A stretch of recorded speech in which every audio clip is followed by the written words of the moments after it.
Good morning, everyone. I'm Riccardo Spani, researcher from FAM, and I welcome you to this third edition of this workshop on methodologies and tools for measuring financial impact of climate-related risks. I'm happy to welcome you, everyone, and our guests as well.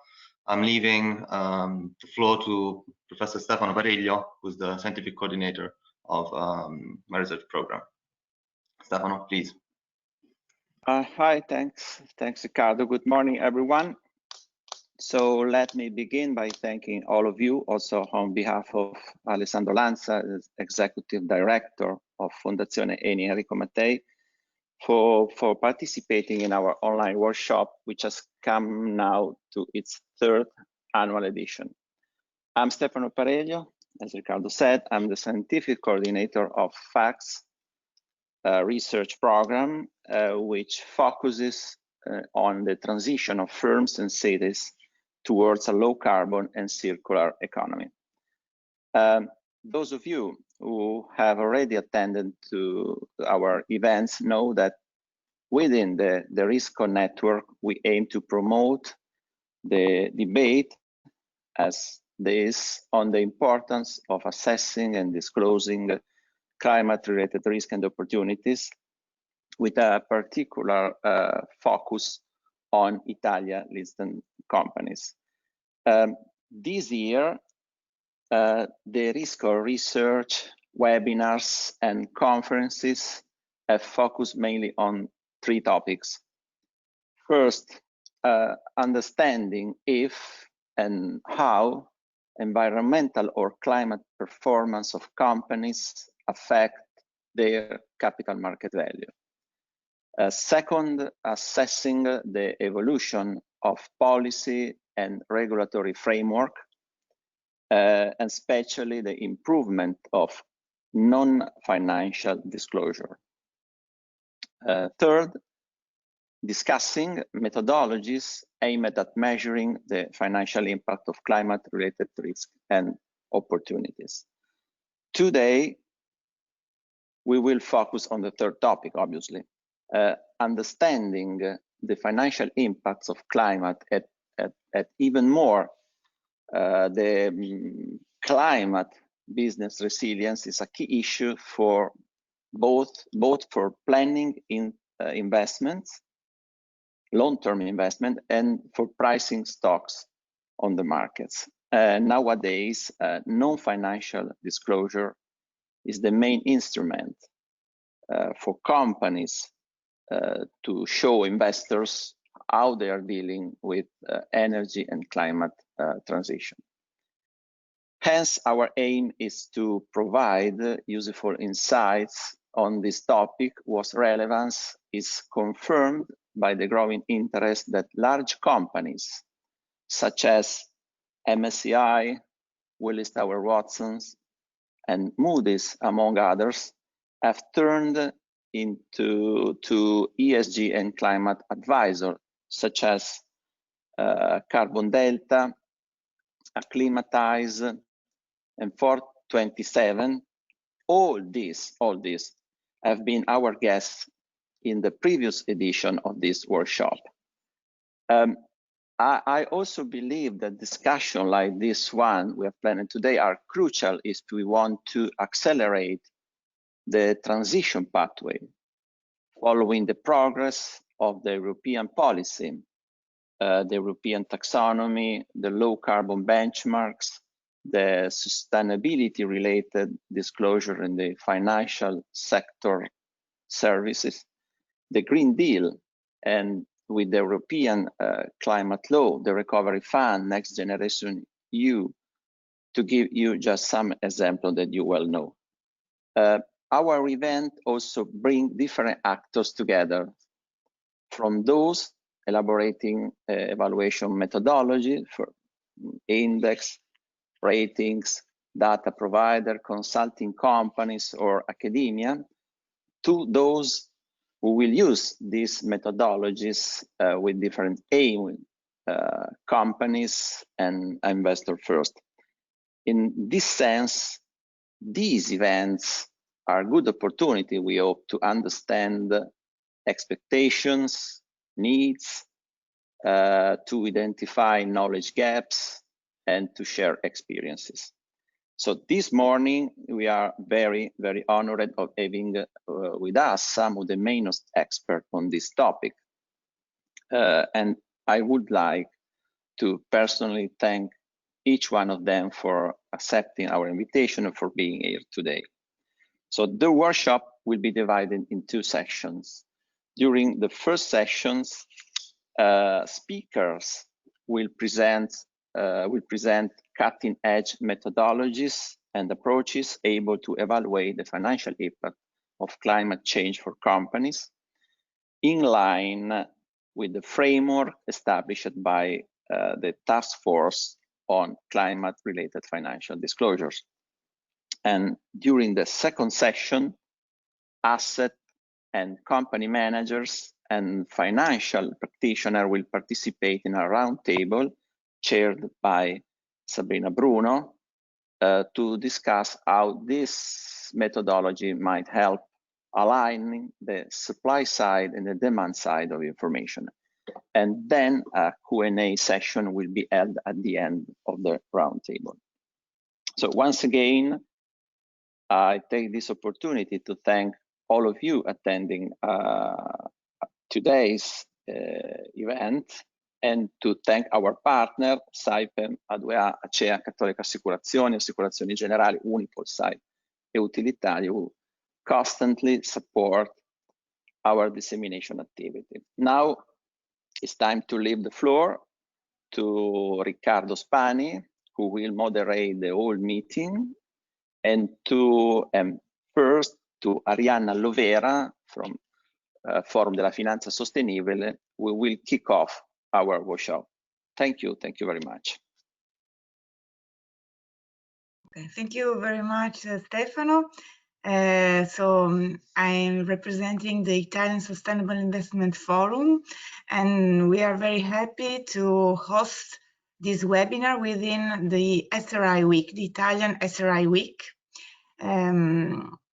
So we as ITASIF, we think that is really important that in this COVID-19 crisis, we do not overshadow the importance of climate change issues.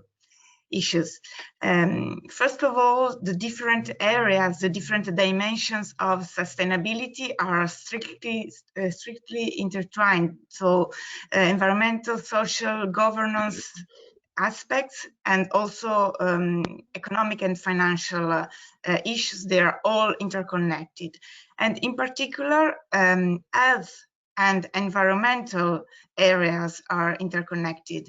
Indeed, altering ecosystems may increase risks to human health, whereas protecting biodiversity and countering global warming are beneficial. Moreover, investing in the decarbonization of the economies can play a key role in the recovery after COVID-19 crisis. So urgent action and considerable investments are needed in order to tackle climate change and in order to achieve adaptation and mitigation goals, and also climate neutrality by 2050, as confirmed by Next Generation Recovery Plan. So we are very happy that Fondazione Enrico Mattei organized such a workshop today. Before leaving the floor, in order not to take too much time and to leave time for the other speakers, of course, we underline the importance in order for sustainable investments to be effective towards mitigation and adaptation goals, to assess, to evaluate both the impacts of climate change on companies, on economic activities, and also the contribution that companies bring either to mitigation and adaptation goals or to the worsening of climate change problem. that is, of course, the topic of today's webinar. So before leaving the floor, I would like to invite all of you to follow the events, the webinars of the SRI Week, of course, digital this year. And there are still some days left before the closing conference, which will be held on Wednesday, 25th, and which will be focused, the closing conference, precisely on sustainable investments for climate. So the role that sustainable finance may play in order to achieve mitigation and adaptation goals. So thank you again, and I leave the floor to Riccardo Spani. Thank you. Thank you, Arianna. Yes, okay. I would leave the floor now to Nico Fettes, head of Climatrics at CDP, for first presentation. Nico, you may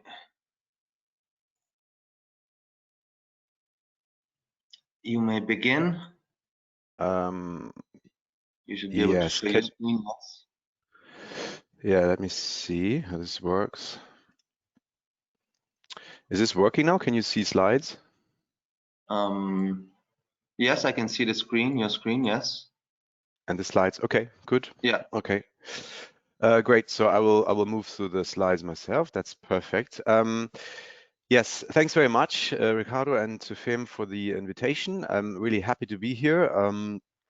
Yeah, happy to talk a little bit about CDP and what we do in terms of collecting information on financial risks and opportunities on climate change. I'm at CDP. I've been with CDP for a number of years, and in my role, I look after data mostly. So I mostly work with climate data that we collect from companies, which I come to later. But then we try to make that data available and useful for investors, for financial markets. So that is my key stakeholder audience that I work with. And in my capacity at CDP, I was also assigned to some of the sustainable finance policy work that CDP is doing. So I used to be a member together with Jean-Yves Wilmot from Carbon 4 on the technical expert group in Brussels. I'm now also the second mandate I have is on the German Sustainable Finance Council, where we are advising the German government on how to become a sustainable finance leader, because that's what they are trying to achieve. So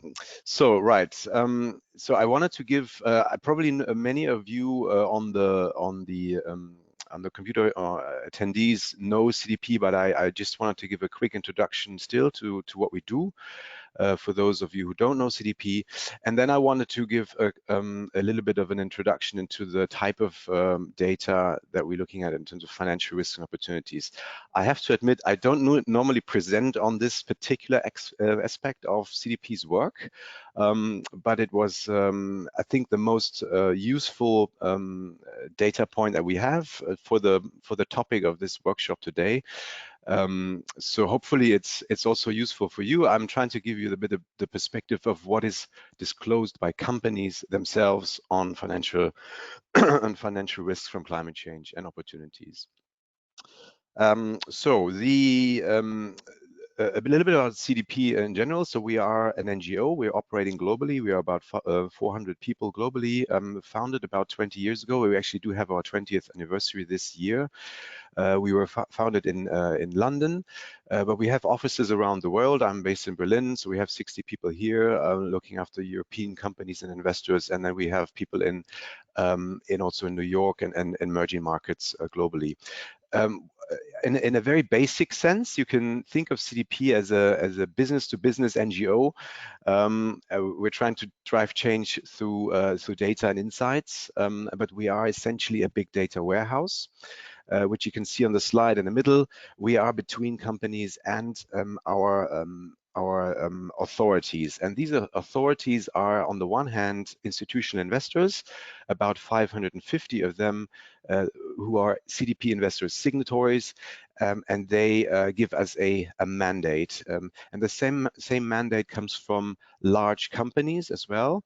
And they also give us a mandate to reach out to other companies. In this case, it would be their suppliers, to collect environmental information directly from companies. So we send an annual questionnaire. It's an online response system that we use to thousands of companies. And these companies, based on this standardized online questionnaire, submit via self-reported, but based on a self-assessment, submit environmental data back to CDP, to our data warehouse. And this data is then fed back to our investor signatories, who can use it directly in their investment decision processes. And it also goes back to the purchasing organizations who want to have visibility over climate-related matters in their supply chain.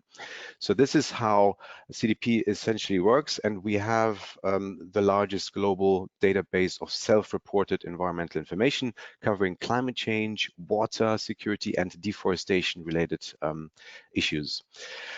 And we have this process of getting companies to voluntarily disclose to CDP, quasi-voluntarily, I have to say, has worked pretty well in the past. So we have, since 2003, seen a steady rise in the number of disclosing companies to CDP, particularly in the areas of climate change and water. Deforestation is a younger program where, and a more difficult, complex issue where we have not so many companies disclosing yet. But in total, the number has been steadily rising. We had a big significant increase in 2019 over 2018. And now this year, despite the COVID pandemic, we've seen another 14% increase in companies globally that are disclosing to CDP, and we are reaching almost a 10,000 number of companies that are disclosing. Most of the change is driven by companies asking their suppliers to disclose, so that's very important. So it's in terms of the listed companies, the stock markets of the world, here the rise is more incremental. But in terms of suppliers disclosing this type of information, there's a huge increase. So we have a lot of smaller companies, medium-sized firms who disclose information to CDP. And this information is on this very colorful chart here, is by CDP. I was speaking about this earlier, but we feed this information back to various stakeholders. I work with financial markets, but we have other teams at CDP who work with civil society, the policy community, businesses themselves. As I said, supply chain program. The academic world is fed with our environmental data that we collect from companies with various purposes. In the financial markets, you know, these data are used to for investors to create and maintain their ESG models. Our carbon data is used by other rating agencies as an input into their carbon footprint data points. We also have some asset managers actually creating financial products based on CDP disclosed data and scores. So there's a number of use cases. So for today, I wanted to delve a little bit into the topic now, to risks and opportunities from climate change. On this slide, on the left-hand side, you can see the modules, so the categories within our questionnaire. So the type of questions we ask on the categories. I have to say, in climate change alone, this questionnaire consists of more than 100 sub-questions. But you can see here, these are split across 13 categories. And the questionnaire is TCFD aligned, which means we have, based on the recommendations, we have the categories around climate governance, risks and opportunities, business strategy, where we ask companies about scenario analyses and low carbon transition planning. So these are more the qualitative aspects of climate change data that we collect from companies.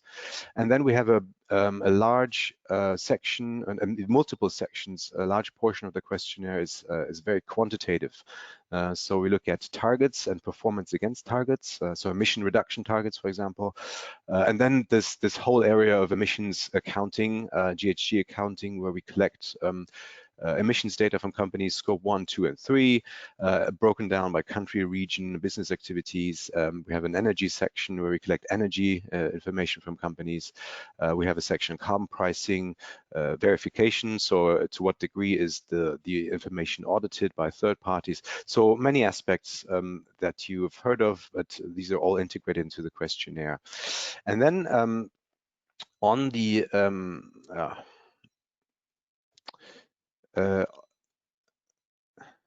Ricardo, I have some issues. Can you still see the slides? Yes. Hello? Yeah. Yes. Because when I click on, I have this window here, and okay. So can you also see the? Yeah. Can you see the slide as it is, or is there something else on the screen? No, I see it as it is. Okay, good, because I don't.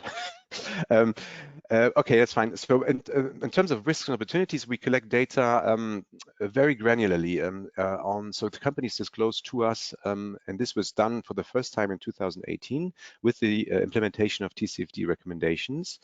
We collect data on risks and opportunities, and we ask companies to disclose what risks they see and what opportunities they see. And they disclose to us the type of risks, so transitional risks or physical risks from climate change, the potential magnitude, the probability that they attach to these risks. And then very new also, we ask companies to do a self-assessment or to provide an estimate about the potential financial impact from each of these risks that they report or opportunities. And that is this is where we're going to the trying to get the inside view from a company, how it sees itself exposed financially to climate risks. Right, and this is, in this sense, we're going further than what the TCFD does, because in the TCFD recommendations, you wouldn't find that specific request to disclose financial implications. The TCFD recommendations do address, obviously, financial risks, but they don't actually ask for financial quantification. But CDP does do that.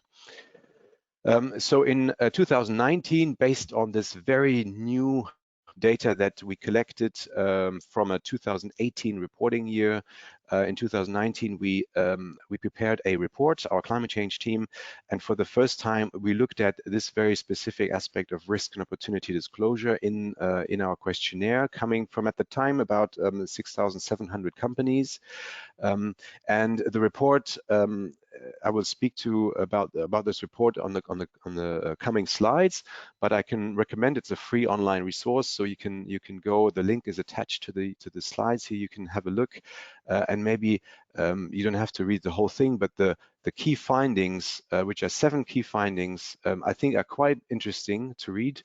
And I'm trying to summarize a little bit of that in this presentation here.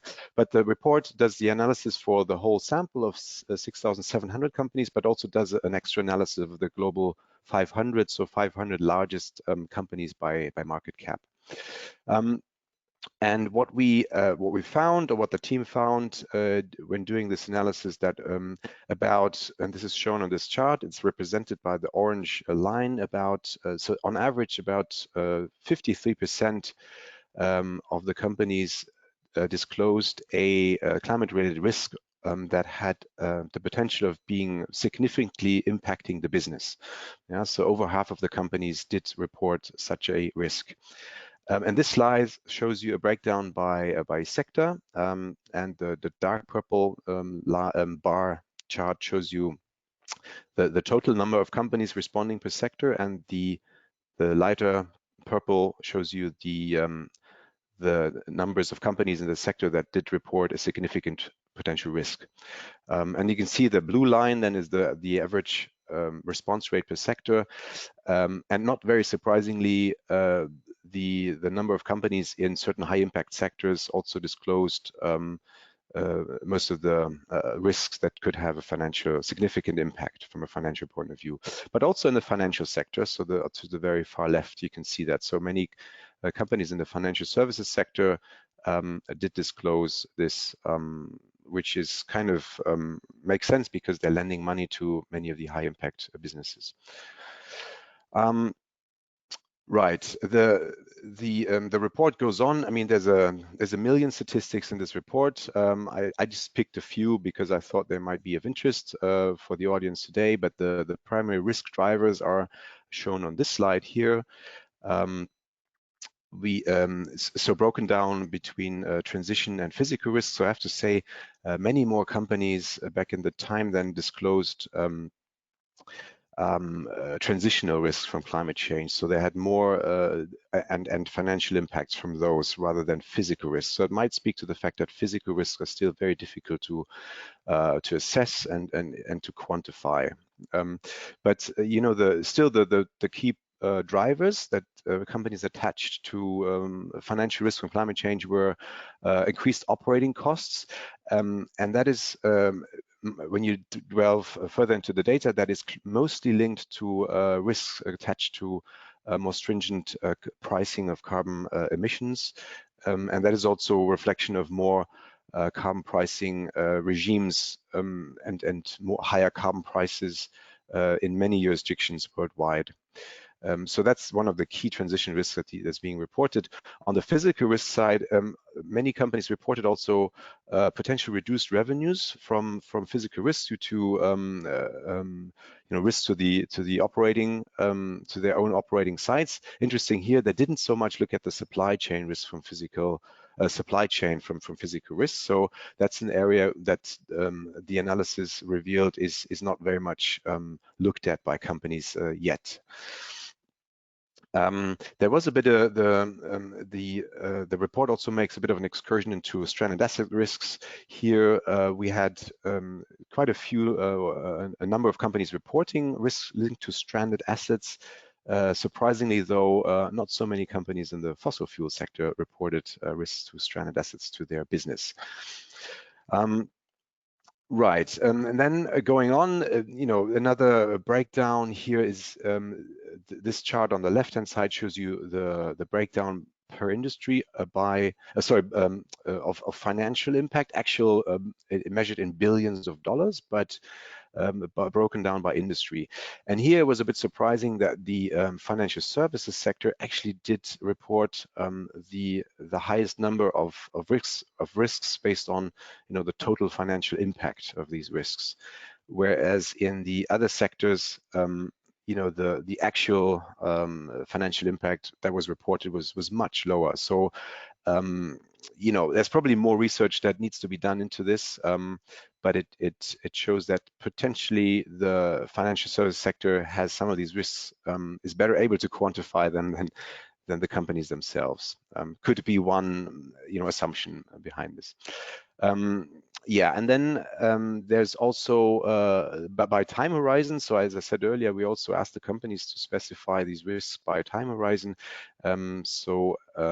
And if you analyze this, that is not surprising, but many companies see physical risks to be more long-term and transitional risks linked to carbon pricing, for example, they see them as a bit more short-term risks. I would be interested in doing this analysis again right now, because I think we see a lot more physical risks happening from climate change already now. The number of natural disasters and climate-related physical events has increased. So maybe the reporting also will have changed. So it's probably worthwhile doing this research again based on more current data. So lastly, because we're talking about risks and opportunities, I also want to present this chart because the study also looks at opportunities. And that is very interesting because the companies do disclose in total a much higher amount of opportunities linked to climate change compared to risks. And that's maybe interesting because it's something that users of this particular data point within our questionnaire need to be aware of. So companies do report higher opportunities, which might be warranted in many sectors, but I think it creates a bit of an imbalance, and good disclosure by companies should be balanced disclosure. So there could be a tendency behind this disclosure to, you know, showcase a bit more the opportunities and downplay a bit the risks. So that is obviously always the tendency in you know, forward-looking reporting. specifically if it's voluntary. So just something to be aware of when looking at these data points. So to summarize, you know, we do collect, CDP does collect these type of data based on what companies disclose, self-report on financial risks. It's a self-assessment of company that's being done. I think it's surprising that many companies, and that is a very good thing, are willing to disclose at least an estimated figure of potential financial impact. That is very good. Over half of the companies did so. The data is very granular, so we look at, you know, risk types, time horizons, probabilities, magnitudes, so all the information that data users will need when working with risks. Our investor signatories, and these are 550 of the largest institutional investors worldwide, already have access to these data, and it's quite easy to work with, actually. You know, but generally we need to be aware of this type of risk reporting is certainly in its infancy. There's no standard methods, so it's a very big effort for companies to do so, to try to quantify financial risks. We are in the infancy. We have to work more on this, and it's probably only become better in the future. And then this, what I said earlier about the you know, data users must be aware of this currently a bit unbalanced reporting. So to conclude, I did a bit of digging into the data that we have on the current disclosure. So this is new data that just came live from the 2020 disclosure. And because we're wanted to have this focus on Italy and Italian companies, I pulled data for listed Italian companies, 59 of them. And here you can see a little bit how it looks like the risk reporting for only looks at financial risks for these companies. In total, 195 risks were reported by these 59 companies. Many of them are actually medium to short-term risks. So there we see a bit of a shift maybe compared to earlier studies. The expected magnitude of these risks is there's a balance between, you know, yeah, kind of could be a significant impact, but then half of the risk are also attached to a lower magnitude. Right, and then, you know, many risks are seen as likely and more than likely to occur, so attached to a high probability. Yeah, and the total number of risks that was reported, you know, it's an absolute number, so I don't know how much that means to the audience, but it's 18.2 billion euros that are reported as being at risk from climate change. And yeah, with that, Ricardo, I conclude my presentation, and I hope that was insightful. Yeah, Nico, thank you very much. Of course, I would leave the floor now to the next speaker, which is Toro Thumb, Global Head of Catastrophe and Climate Risk Management at Willis Towers Watson. Toro, I'm giving you you may share your screen. Thanks, Ricardo. Can you hear me, first of all? Yes. Okay. I can't see at the moment the share slide that you had yesterday, so I'm hoping I'll find it. Let me try again.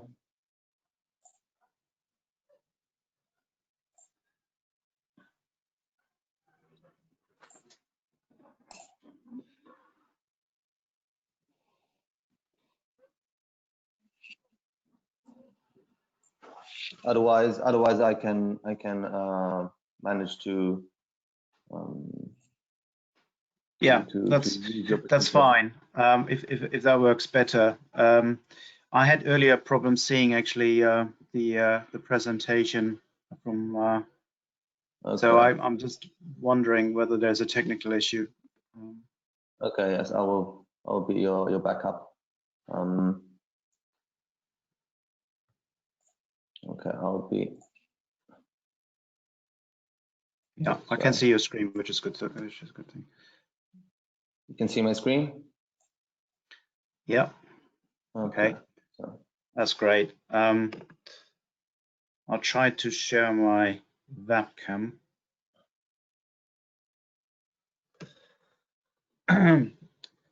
So thank you very much again for inviting me. Hello, my name is Toro Thumb. I head up the catastrophe and climate risk management team within an organization called Willis Towers Watson.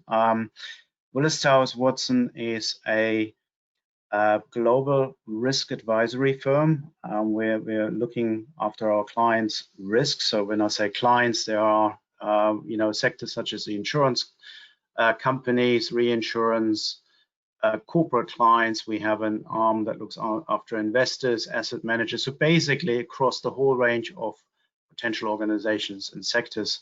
And our main goal is really to help clients to provide insights into their risks and actually also to help them with financing their risk in an appropriate way.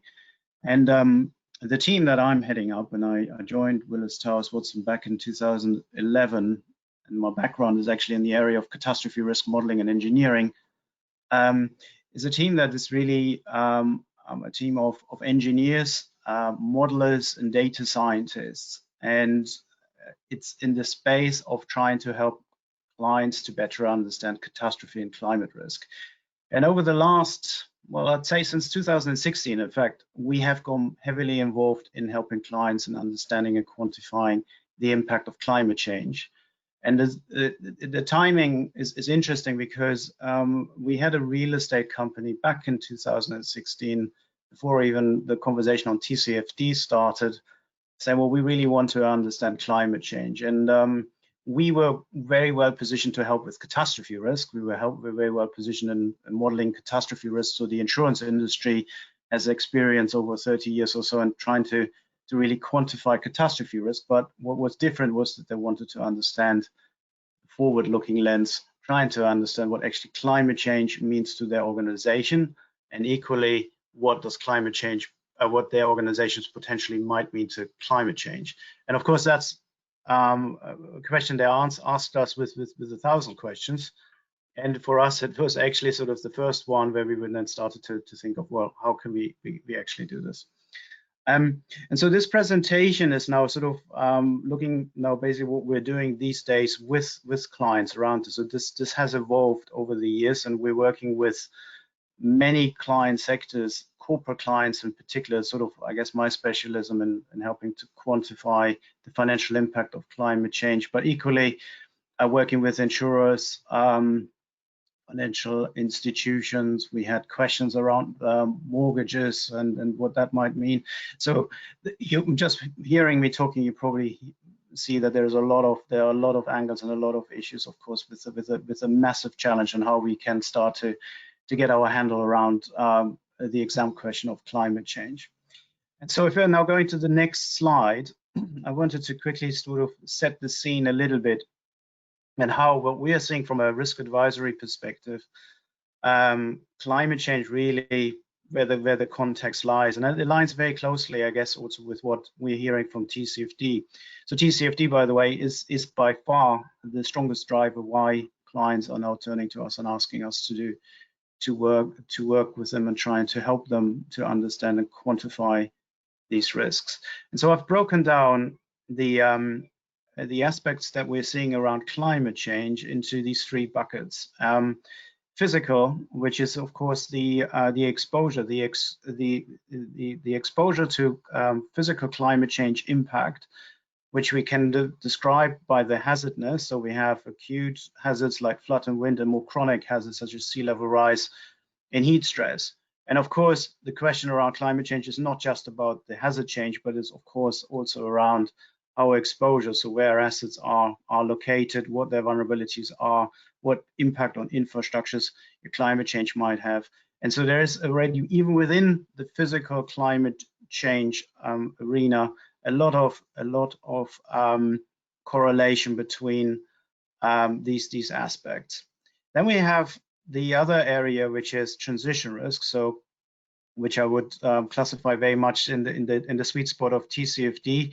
And TCFD, of course, is touching also on the third one, the liability one, which I think is something which is a little bit it's really important because liabilities will become more of an issue going forward. And so we have within the transition risk, of course, the policy and legal, reputation and technology and market items that's been prescribed. We know that there's now significant support globally around TCFD, and in the UK we had the Green Horizons Summit just this month, and TCFD is now likely to become mandatory for large organizations in the UK. And so in the next 5 years or so, we will see a transformation that, you know, this is not just a good to have, it's something you absolutely have to do. And of course, we were seeing similar trends elsewhere. So I think with everything that's going on in the world, also on where potentially the policy trajectory will go, we see that there is now a significant demand and significant you know, thrust behind TCFD, which is great to see. The third area, which I just touched on, the liability, which I think is something which is sort of already embedded with the policy and legal, and to some degree also overreaching all of the aspects within TCFD. You will find more and more often that perhaps the correlation of some of these risks, and I have a case study later in this deck, will play an interplay, probably a far more significant role than perhaps we currently are seeing. And this is sort of where I'm basing this a little bit also on the experience of working with clients right now, because what we're seeing is when we're starting talking about physical climate change impact, for example, this has a direct impact on strategy, which often falls into the area of transitioning, operational risks, and of course, have you thought about some of the liabilities if you're not thinking of climate change and what that means to your business going forward? You know, and there are areas like product liability, third-party liability, you know, the greenwashing, you know, you're disclosing something which in the end doesn't turn to be out true. You know, we had some of these issues in the automobile industry, and of course, all of these buckets of risks are correlated or can be correlated and can work in tandem. If you go into the next slide, please. So why are companies asking for help? So there is, as I said before, TCFD, the regulatory and reputational pressure, but of course, there is significant investor interest, and of course, investors themselves trying to understand what it actually means. And and it was quite interesting to hear some of the comments from the earlier presenter around physical risk. So with regards to physical risk impact, especially in the corporate sector side, it is actually the area that often, in terms of the risk management that's happening from these organizations, is better understood than the more strategic transitioning into a carbon-free economy side, which is really interesting. And I also know from experience working with financial institutions that actually the challenge around data and actually getting data to quantify physical risk is not so easy on that side.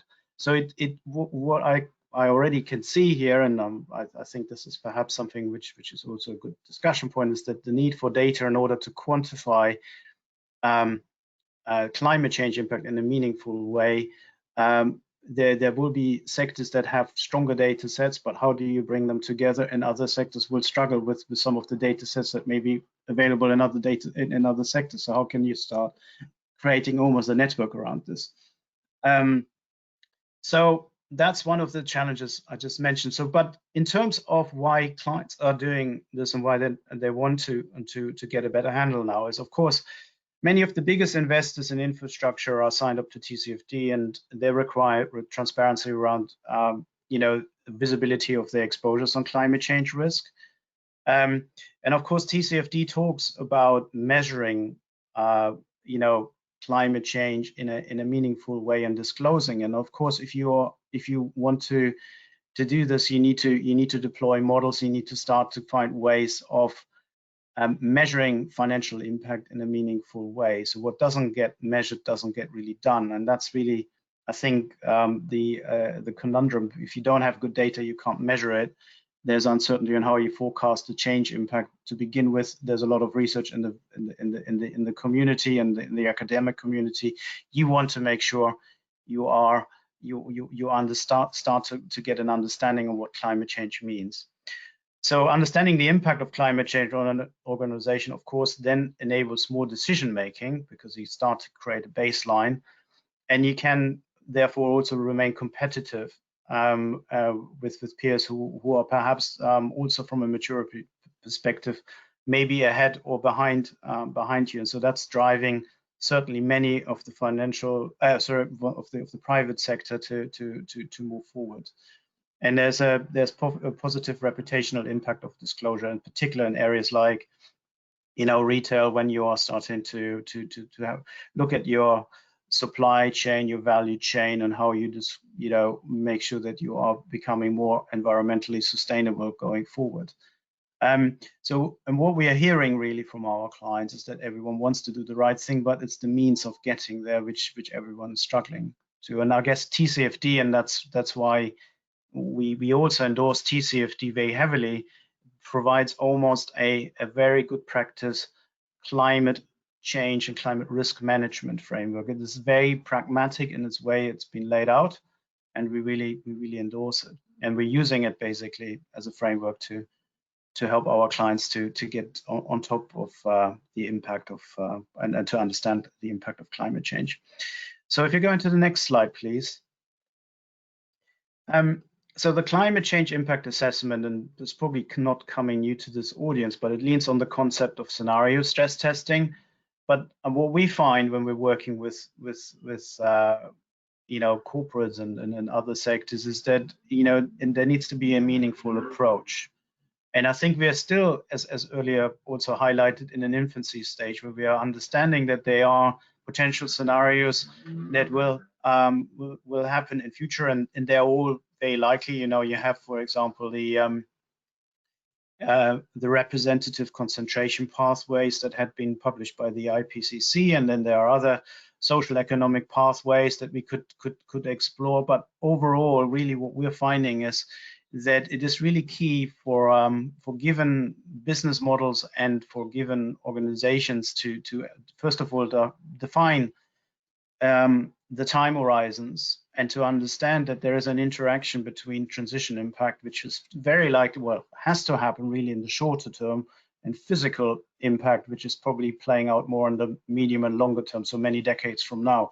So transitioning into a carbon-free economy needs to really happen in the next 10, 15 years or so. If you're not doing it, it's too late, and therefore this is the impact that will happen very much more in the shorter term.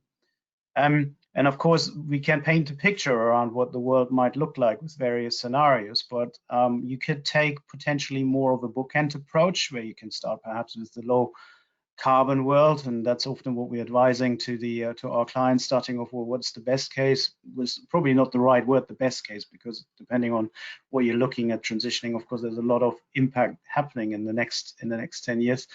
And the hothouse world with all the scenarios, or the group of scenarios that are ending up if you're not doing much and just carry on as usual.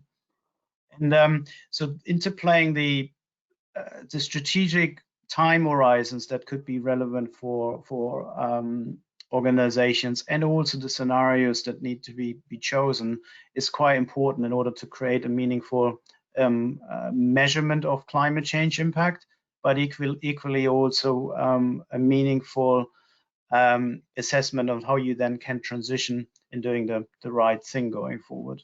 And so if you wanted to, for example, predict for transitioning into a carbon-free economy, what sort of the technologies might be looking like in 20 years time from now, of course, it becomes quite academic. So it's really important to stay plausible, and that's our experience with our clients to make sure that you are having a pragmatic approach. So this is about the concept of scenario testing, and the main takeaway here is start to look into understanding the risks and opportunity for strategically relevant time horizons for equally representative and plausible scenarios for the future, but be perhaps a little bit take perhaps the scenarios with a bit of pinch of salt, because of course the scientific community is equally still predicting and trying to find some of the uncertainties around where we actually will end up, depending on what we will do. But they give us at least a guideline, a benchmark to start with. The next slide, please. So I have here now a slide, and I wanted to dive a little bit deeper into physical climate change impact assessments, because that's something, especially being in a risk advisory company, and we're obviously looking also around things like insurance and helping clients to come up with a good risk financing strategy. It's something which lies very much in the sweet spot on what Willis Towers Watson does. So as I said before, the insurance market or the insurance industry has developed physical catastrophe risk models for the last 30 years. It's quite an established science actually to have these models and to have access to these models, and they're also being used to benchmark, you know, the risk financing of private institutions, and equally also to measure impact on insurance and reinsurance. But what these tools have not been designed for is to really look forward to a longer term lens of, well, what does climate change mean for, say, in the next 20 or 30 years, or even beyond that time. And of course here, the question is, how can you use this science that is available and the models that are available in quantifying the impact of climate change, the financial impact of climate change against, you know, physical damage, business interruption, for the strategically relevant time horizons I've earlier mentioned, and also the scenarios. And I've laid out here an approach that we're actually deploying for many of our clients, which is a fairly pragmatic approach that is building very much onto the knowledge and the know-how that we've gained to work with clients on catastrophe risk, but taking it a step further to then forecast what's the impact on the cost of risk that clients might face in future. And of course, that can help to also provide strategic insight into the other areas I've just mentioned. And that's something I will show in the next slide. So we would start here with really screening the exposure, which means, well, climate change is very much dependent on where you are. So you need to understand where and what you are exposed to.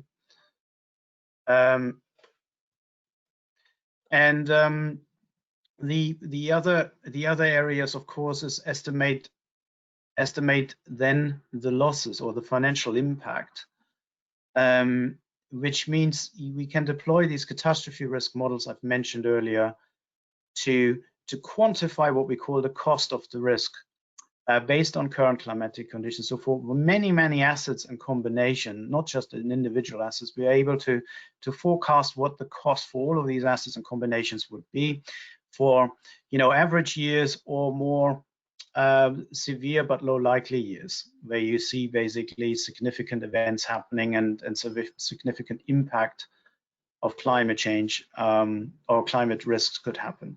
We can then start looking a little bit more forward and model really where it matters by defining time horizons of interest and select the climate change scenarios of interest that could be strategically relevant, and forecast how the risk profile of a company could change with regards to the physical impact, and use the research that we can gain from our from academic institutions. And again, I'll show a slide in a minute on this one, because we can't do it alone, to see how these catastrophe risk models that we have access to can be calibrated to look into how well the frequency and or the severity of events may change going forward.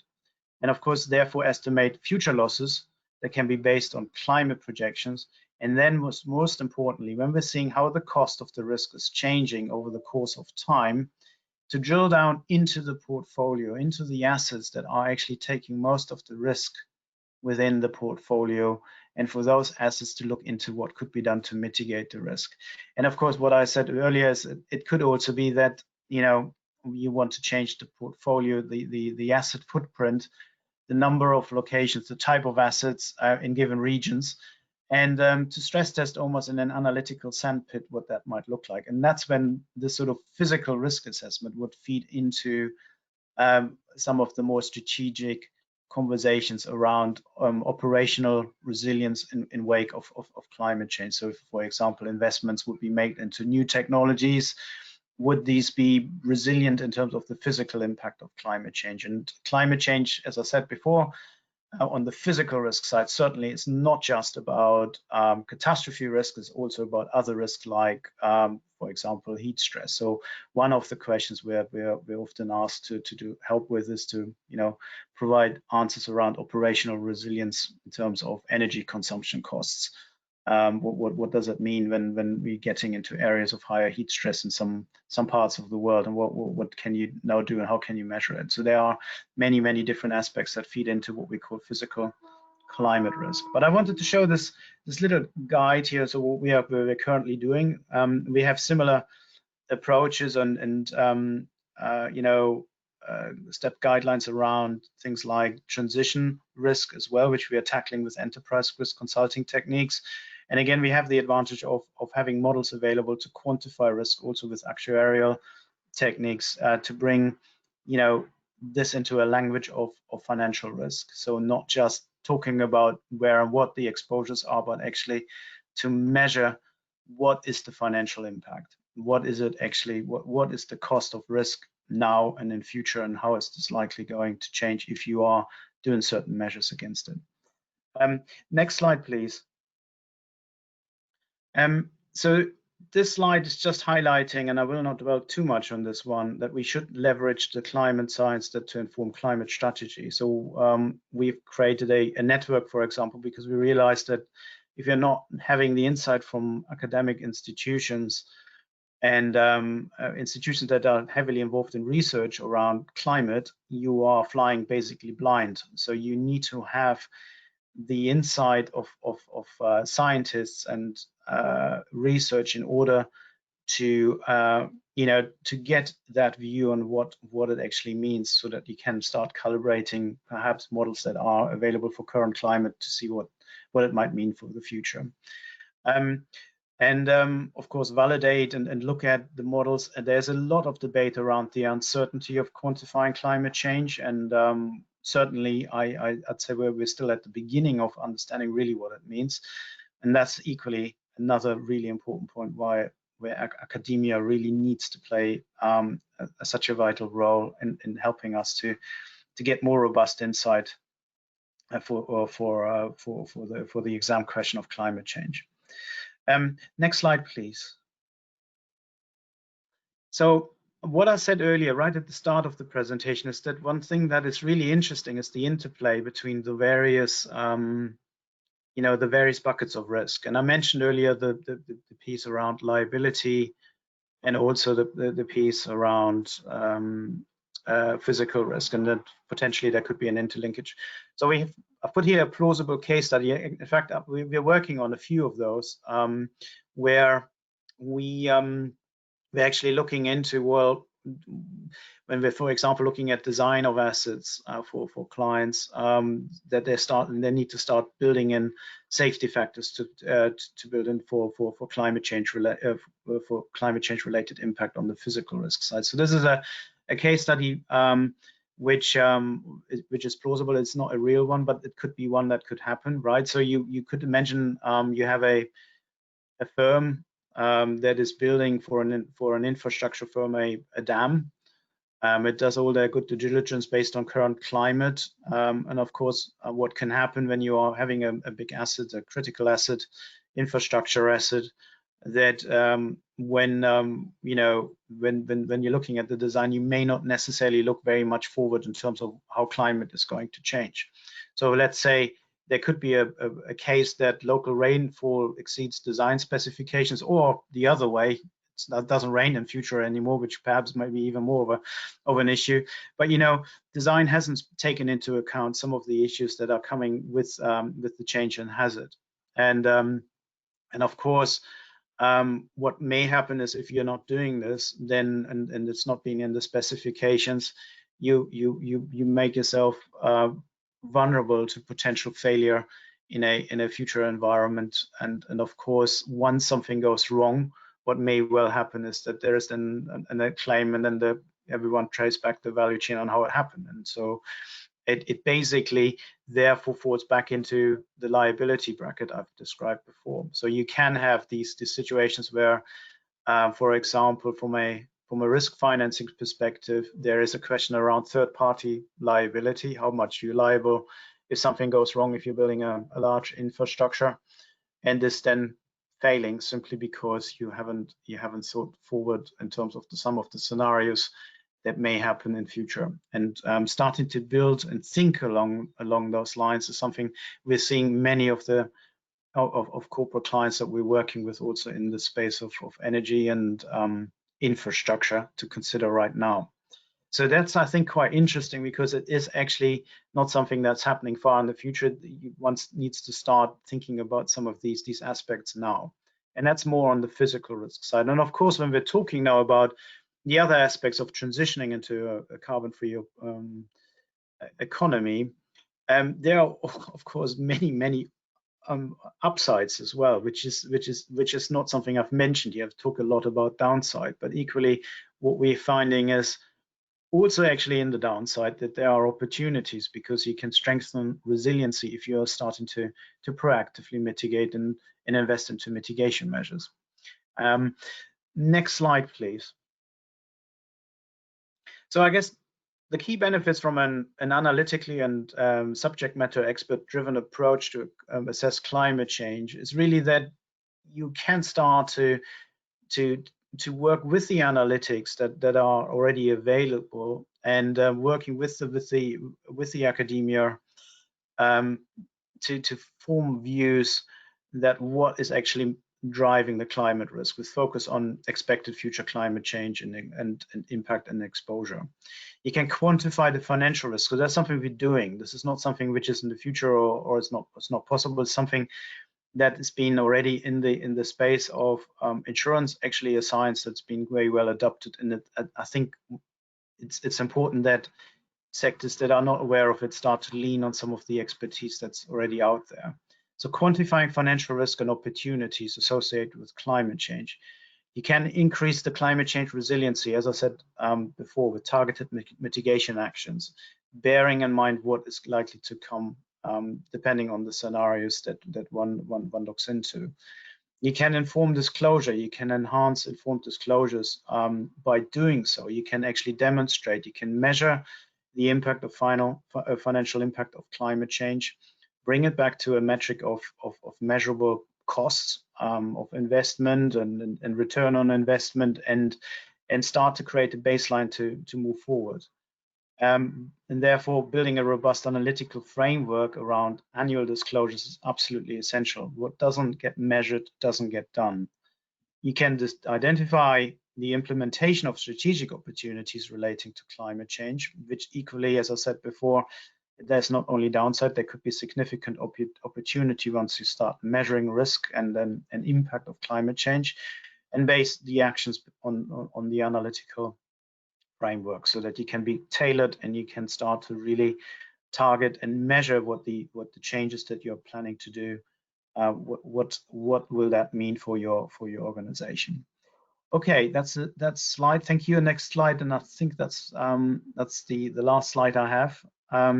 So there is obviously a rapidly evolving policy landscape, as we just described. Climate change definitely presents a financial risk, and it has these interplays between physical transition and liability. Quantifying, and the word on quantification is really important. It's not enough just to identify, but starting to find ways of putting numbers around the impact in order to actually start to move forward is important. Insurance industry is extremely well placed to assist, because that's something that has evolved over many decades in that space. And the other thing we find, and that's very interesting, is that in particular sustainability and risk management functions are not always very well connected within companies. And risk managers often have already probably a lot of the answers to start with, or at least the first roadblocks, the first stepping stones to work with, and working wider with risk management and sustainability in tandem can really broaden actually the the understanding of current and future risks. And of course, one thing which is equally if the most important message is really, if you're doing nothing, it's no longer a viable option. We know chronic change, if you're not doing anything, could be severe. It could have a significant impact for all of us. We would end up with a new normal, and I shouldn't phrase this because of COVID. I think we of course have a lot of parallels when we're looking at climate change with the current COVID situation. But I think the issue is that this is something very real, and we need to act now, and we need to start measure it in a meaningful way. So that's all I had, and I thank again very much, and I hope I was heard and people could see my screen. I had technical issues. I'm not sure whether I was even able to show my video screen right now, but I hope it was useful. Thank you. Thank you, Toro, very much. I would leave the floor now to the next speaker, Thomas Nielsen, Engagement Manager and Finance Practice Lead at Vivid Economics. Thank you. Allow me to share screen. I'll make you yes. See if it works.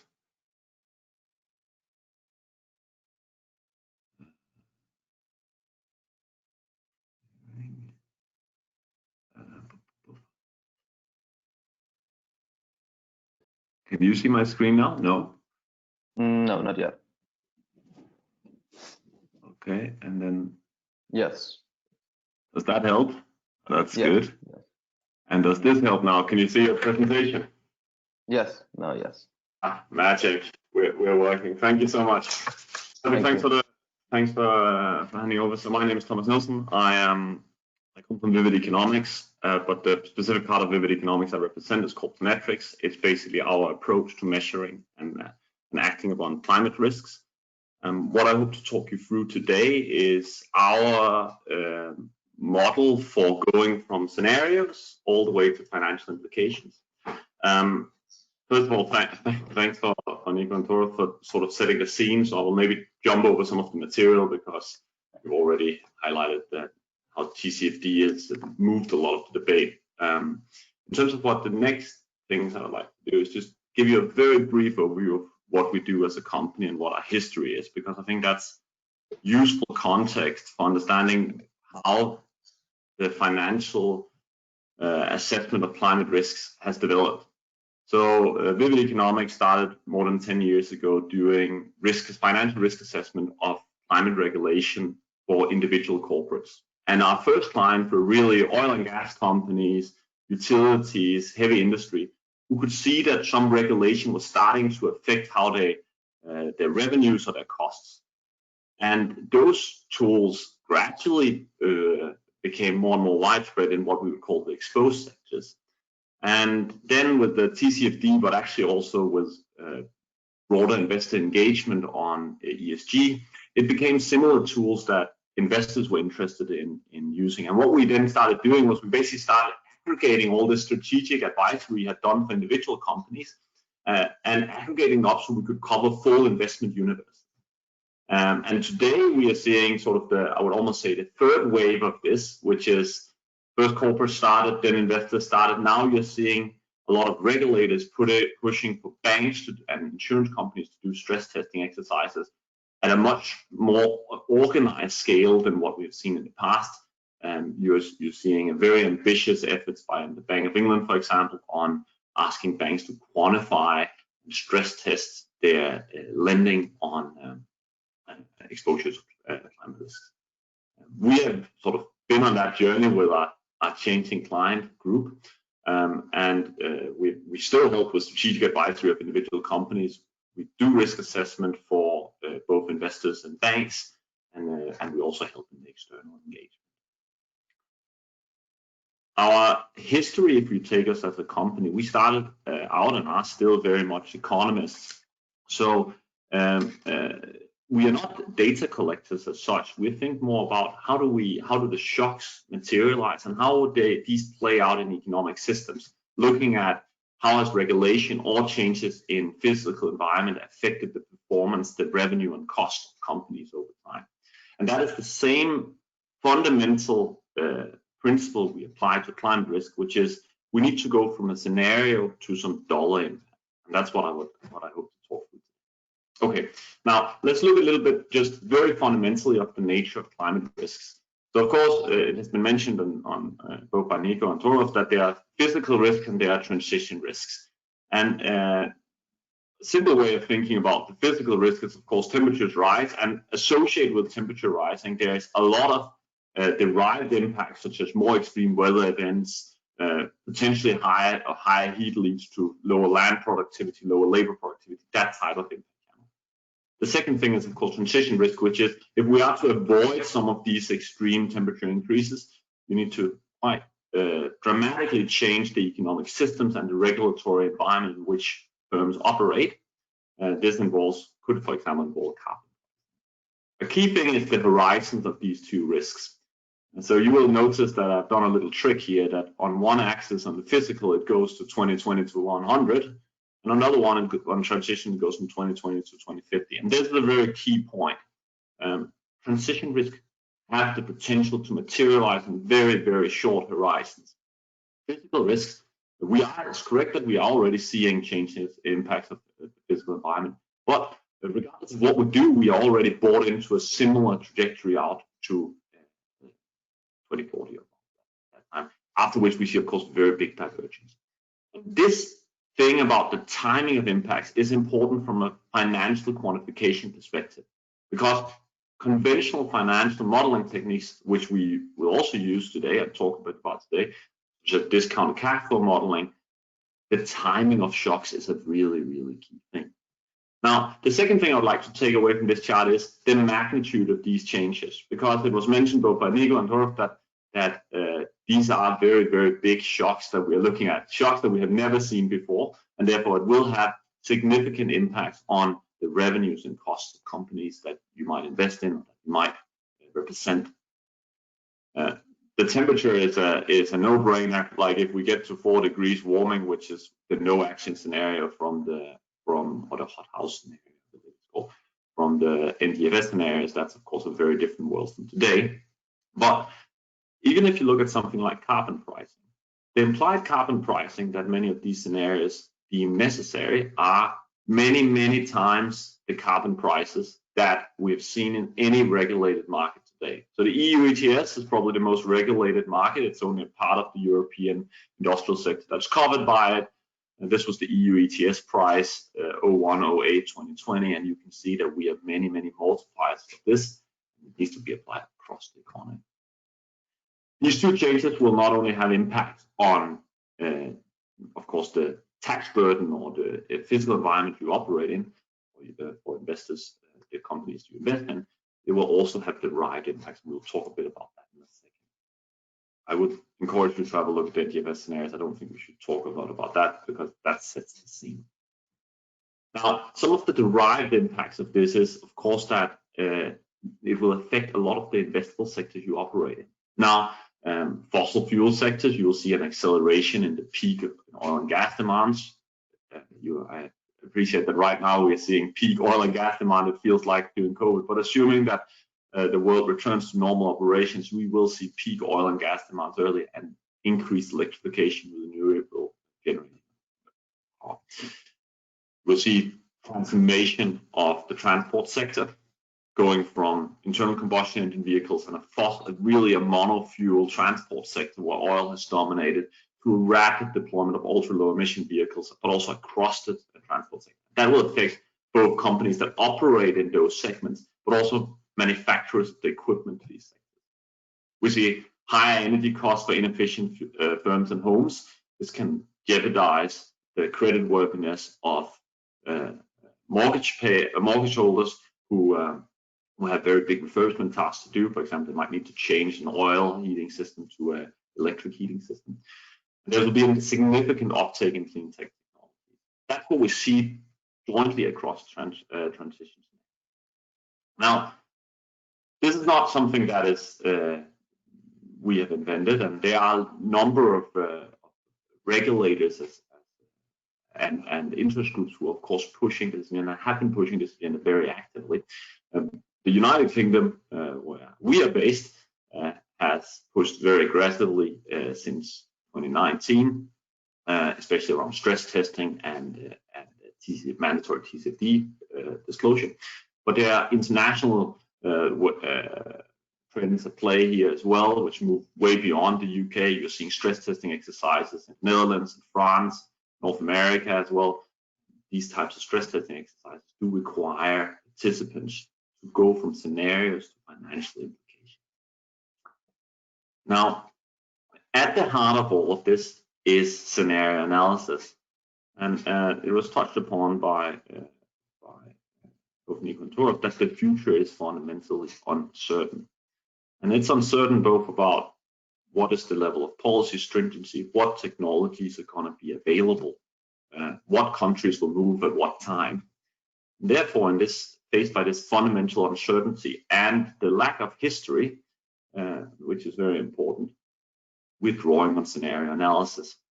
Now, if we had history where we had repeated climate change, we have tried this many, many times before, as you do with most other stress testing exercise or financial risk modeling exercises, you can use the historical variation to predict something about the future. Now, the challenge about climate change is we have never before seen those temperature rises, and we have, as shown by the previous chart, never before seen that level of carbon pricing. And therefore, we do have to rely on scenario analysis. Now, the question then becomes, what scenarios do we use and how many do we run? And that's what we will talk about. Okay. So as a firm, we help investors do this, and the way we do it is basically we take financial and ESG data from many different providers, including the CDP indirectly, because CDP is the main provider of carbon data, but also a lot of other data sources such as oil and gas data, very deep granular detail on oil and gas production horizons, well level, that type of thing. We decide together with our clients what scenarios should we look at. Should we look at NDFS scenarios, the IPCC scenarios, IEA scenarios, all of the above? Do you want to develop your own scenarios? And we run them through our toolkit, and I would like to open that up in a second so we can look at how do you go from a scenario to a financial risk estimate. Then we can deliver it via data stream and reports, and then we discuss this with the stakeholders.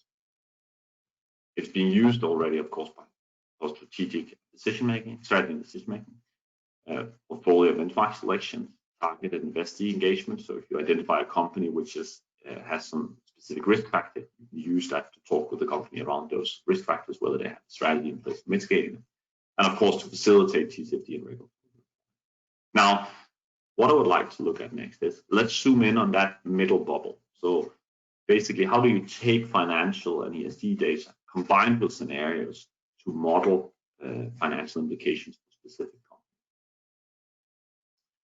companies? And that's where this chart comes in. We call it amongst friends the snake, and it might look a bit complicated, but I hope I can take you through it. So our methodology has 4 steps to it. First, we take climate scenarios. These are transition pathway and fiscal risk pathway. We translate those climate scenarios into what we call economic shocks. You can think about those as changes in economic conditions at a sector, region level, country level. Then we take the economic shocks and we need to translate them into future revenues and costs for individual counterparties or individual assets. Call that asset value stream modeling.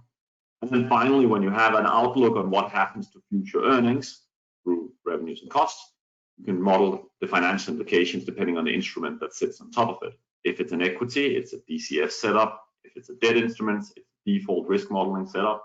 Alternatives, it can be a bit of a mix. Now, key thing here is you go from a scenario to something which is a dollar impact on the individual counterparty. And it is modular in setup. So you can run different scenarios, which we'll see in a second is quite important. You can switch on the different assumptions. Now, let me go through the different chains, the different steps in the ladder here. So first of all, a scenario is comprised of a transition pathway. What might policymakers do to climate change? Are they going to aim for a certain target, 1.5 degrees? Are they going to move in conjunction? Everybody does what they do together, optimal carbon pricing, all of this. Are they going to be disorganized? Some countries move quicker, other countries move slower, some sectors move quicker. Transition pathway. From the transition pathway, we get an emission trajectory. The emission trajectory gives us an idea about what is the concentration of carbon in the atmosphere. And the concentration of carbon in the atmosphere, you can derive a physical pathway. What happens to temperature increases? Those two in combination, you have a scenario. Now, we take those transition pathways and physical pathways, and we translate them into the economic shock. There are two types of shocks which you should consider here. The first one are the direct impacts, the first order impacts. And I think Nico mentioned them very well when companies say they are concerned about carbon taxes or carbon pricing. They see that as a financial risk. I think that is right. They should be concerned, but there's probably additional things they should be concerned about around asset stranding. But the direct impact is, of course, there's a tax you might pay in the future, which you don't pay today. On the physical side, there are chronic damages. More extreme weather events leads to potentially higher insurance costs or replacement costs. More acute damages in terms of flooding, flood events, for example. The chronic damages could also be things like increased temperatures reduce land productivity, agricultural yields, labor productivity. Now, direct impacts that shock our system affects the system as a whole. If you apply a carbon price on transport, consumers will start changing behavior. They will demand less internal combustion engine vehicles because it's more expensive for them to drive those vehicles. By demanding less internal combustion engine vehicles, oil demand will fall. Oil demand falls will lead to price changes. This leads to the asset stranding. Often the indirect impacts are ignored, and they can be as significant or even bigger than the direct impact. The same on the physical side of things. If you see changes in productivity in certain sectors or increased damages, there will be spillover effects to adjacent sectors. For example, let's say you're lending to a bicycle company in Nigeria. You might not be exposed to physical risks, but if temperatures increase, the yields of the land around the bicycle company will be affected. And so the sales of that bicycle company might be affected. Okay, so there are indirect impacts which can be as material and often bigger. Now, when we have those two, we need to apply them to individual investable assets. And the impact on individual investable assets, of course, depends on the characteristics of those assets, their exposure, where they're located, what markets do they operate in, and the emissions intensity you can think of as the simple one. There are more, of course. Now, if you take exposure and you multiply them with the direct impacts, you would get a carbon cost shock over time. Now, as mentioned, it is very unlikely that the companies you represent or the companies you invest in will just take that additional tax on the cheek and do nothing. They will take action. And how do we know that? We know that because in regulated markets where there has been carbon pricing, such as the EU ETS, companies have actually had the ability to abate or adapt to changing circumstances. So we need to model the ability to adapt and act. How can they do it? They can do fuel changes, they can do energy efficiency, they can change the operation. Now, after we have direct impacts plus exposure plus action, what do we have? We have your net shock. Okay, and the net shock is the cost shock to the individual counterparty. Now, people might stop here and think, okay, I have now an additional cost on my operations through time. That is what I should quantify back. That would be mistaken. It is not so that you can only look at your cost shock and think that that is your exposure. What matters in real markets, and we know that, is not your absolute exposure, so how much additional cost you pay, but whether you are affected equally or differently from your competitors. Think about it this way. If all of us on this call were cement factories, and you are all taxed, but I am not taxed, then I would benefit immensely from regulation. Now, if all of you were taxed a lot more than I was, then I would also benefit a lot from taxation, although I was emission. Therefore, it's important to capture the competitive dynamic. What happens to relative competitiveness in these markets? How do market shares change? And how much cost can you pass through to consumers?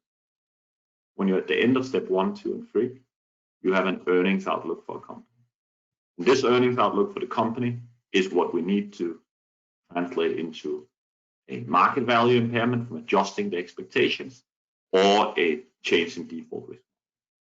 That is the framework from scenarios to dollar impact on financial implications. Now, I'll talk you through some examples so this becomes a bit more real. But these steps are key. Now, I'll just highlight 3 things which are a little bit unique, which you might want to consider as an investor or a representative of the firm. First of all, scenarios are not a given truth of the world, even if they come from the central banks of NTFS. There's fundamental uncertainties about how the world might evolve around technology pathways, not policy pathways. Therefore, it's important that investors run multiple scenarios and maybe even develop their own views of how the world might evolve. A good example of that is we worked with an oil and gas investor who had a very big exposure to gas. Now, if you look across many different climate scenarios, you have some climate scenarios where gas is a transition fuel and some where it's not a transition fuel. That has significant implications. That's okay.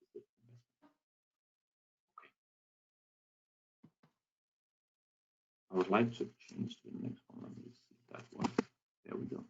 Now, when you have earnings impairments over time, the way we do it is we, in every single period, model the physical risks, how much you can offset from adaptation, how much happens due to demand destruction, falling demand for your products leads to reduced revenues, oil, gas, coal, etc. Demand creation, that is the flip side of that. Some markets, when they contract, other markets grow. Renewable energy equipment grows in demand under climate scenarios relative to the baseline. The direct carbon cost, of course, that's the tax burden. Abatement, you can take action to reduce that tax burden. And competition is the ability to pass through those costs to consumers and also changing market. Have that through time to 2050. And this is where the timing profile becomes important. If the shocks happen early or late, will have very big impact on the magnitude of these changes. Now, what I would like to talk with you next is an example of how this can be applied to the oil and gas industry, and you can see how different companies are affected differently. What you see in front of you right now is our database of 20,000 global equities. Every single blue dot on this screen is an equity. You can go in there and find ENI, Shell, you name it, Apple. You can find every single one of them. Now, this is the change in valuation from adjusting expectations from a current policy to an orderly transition 2-degree scenario. So it's a scenario where you move from almost no policy as we have today to very aggressive carbon pricing and the consequence of that. If a company was not at all affected by climate change, it would be on zero. It would have no change in its future earnings outlook and therefore no change in valuation. Now, what you can see is that very few companies here have a zero impact. That's because most of them are affected. Some of them increase in value under the climate scenario. Some of them decrease in value. Utilities, for example, there's a lot of clean utilities, which would significantly increase in value under this scenario. Why? Because they benefit from the collapse of their competitors. There's more electrification in these scenarios, and they are generally in a competitive situation where the more stringent regulation there is, you shake off some of those low margin companies that are in the utility space, freeing up more from higher margin.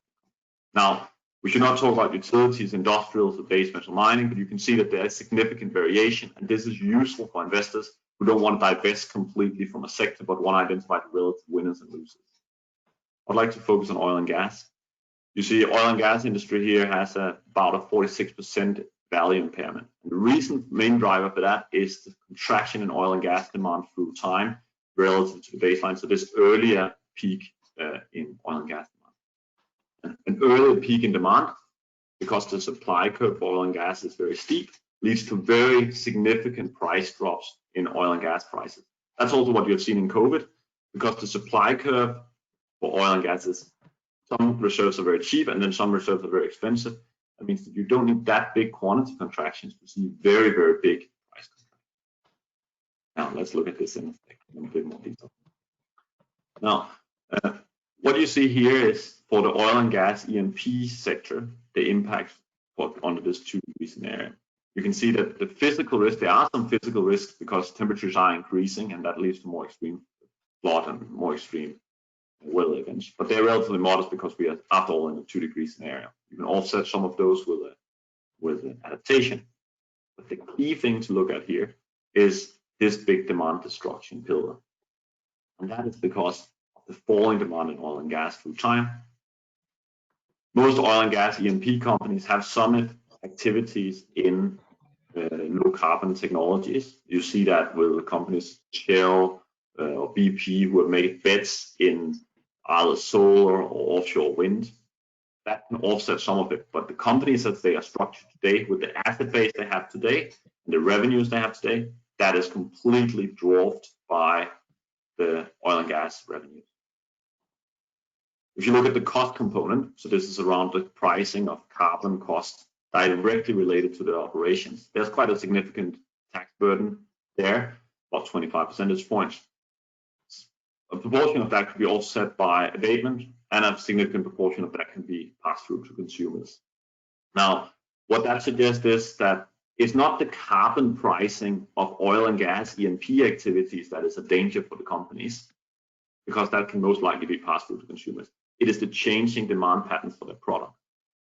And this is maybe not a surprise if you've been following the oil and gas industry, because they have, or at least the European oil and gas makers, they have advocated for carbon pricing of the operations. And that's because carbon pricing of the operations is likely not a very big impact on the financial. Now, one thing to say here is that there is significant variation in impacts. And the variation in impacts depends on the company characteristics. Here I pull out 3 companies, a North American coal mining company, which also actually has some oil and gas in their operations, the sector average for the oil and gas E&P, and a European oil. And what you can see here is that the impacts, physical risk impacts, are relatively comparable across all of them, but the demand destruction is very different. And why is the demand destruction very different, you might wonder? There are a few things that determine that. One, the production horizon of your existing assets. If you are a company, an oil and gas company, whose all their wells are produced out in 2030 or 2025, you're of course less at risk for longer terms, because you can change your cap. You can basically harvest the rentals of those assets and withdraw them, and then you're not involved. The second thing is the break-even costs of production. Higher break-even costs put you further out on the curve, meaning that you're more exposed to asset stranding. And asset stranding is really one of the main risks in the oil and gas space. So if you have high costs Canadian tar sands, you're more exposed than if you have low cost Algerian oil. Now, the next thing is the demand creation. Different companies have different degrees of demand creation, depending on how much of a bet they have made. Some European oil and gas companies are much further in that journey. That means they have more of their revenues from renewables. A good example of that is actually Ørsted, the Danish energy company, which started out also being an oil and gas producing company and a gas utility, but which has now completely transformed themselves to a renewable energy company. The last thing is the direct carbon costs. What is important here is different operators have different efficiencies. And that's what Nico can also see in his data when he sees what companies have reported. Some can produce the same volumes as others, but with a lot lower carbon footprint. And that operational efficiency is a key driver in the competitive landscape. I think I've come to the end of my time. Is that right, Ricardo? So maybe we should pick up questions at the end. Yes. Yeah, we are answering audience questions at the end of the roundtable session. There's a Q&A session at the end. At the very end. Okay, well, thank you very much. I'll be leaving the floor now to Fiona Spuller from the 2 Degree Investing Initiative. I'll make you able to share your screen right now. You should be able, otherwise, okay, yes. Can you see my screen? Yes. Perfect. Okay, so thank you very much, and also welcome from my side. My name is Fiona Spuller, and I work as an analyst at the 2 Degrees Investing Initiative. I will be presenting the PACTA methodology today, and sort of spending some time on the background of the methodology, and then also as the former speakers give a brief example of an application that was published this month and that I have been working on. But before I dive into PACTA, some just brief words on the 2 Degrees Investing Initiative. So we are a not-for-profit, non-commercial think tank founded in 2012. We work across a number of different research streams, of which the development and improvement of metrics to measure climate alignment is one, and sort of under the overarching mission to align financial markets with climate goals. To this end, we collaborate with a number of different stakeholders and work globally.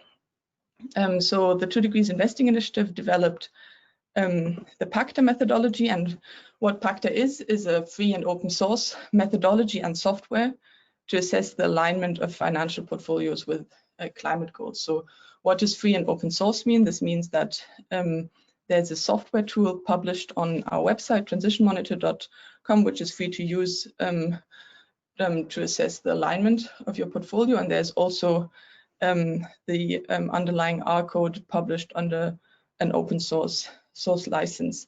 So the core module of the PACTA analysis, which I'll also be focusing on in this presentation, is a climate scenario analysis for listed equity and corporate bonds. This has been recently expanded to also cover corporate lending portfolios, a module which was launched in September and road tested with a number of different banks.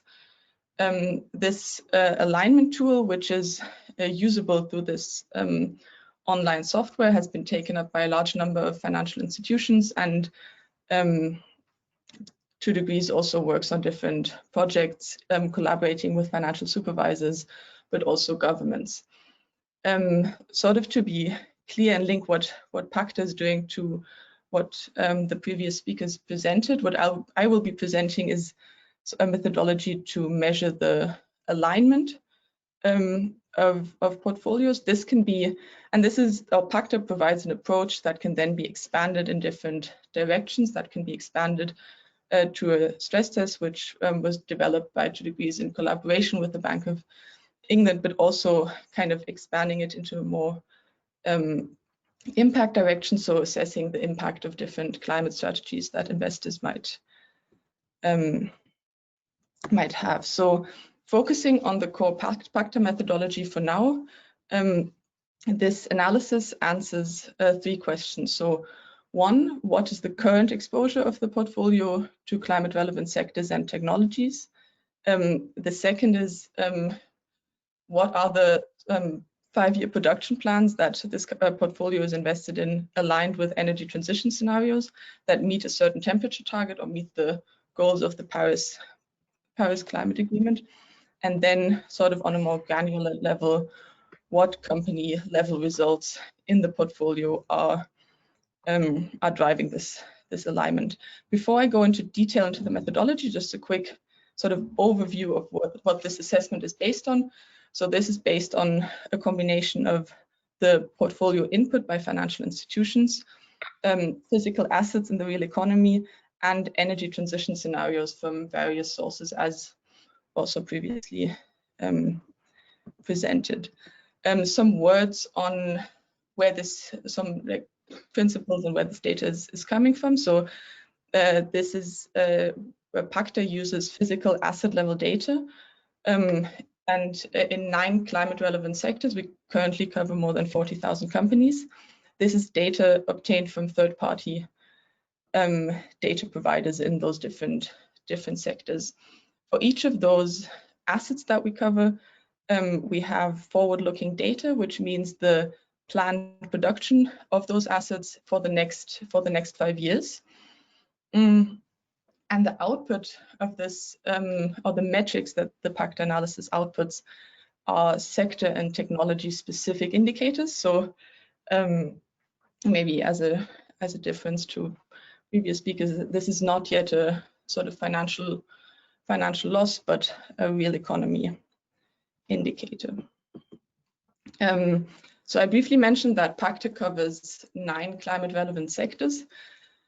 These sectors were chosen because those sectors have a vital role to play in the decarbonization of the economy, and those are sort of companies in those sectors have to make key adjustments to transition the economy to meet the Paris climate goals.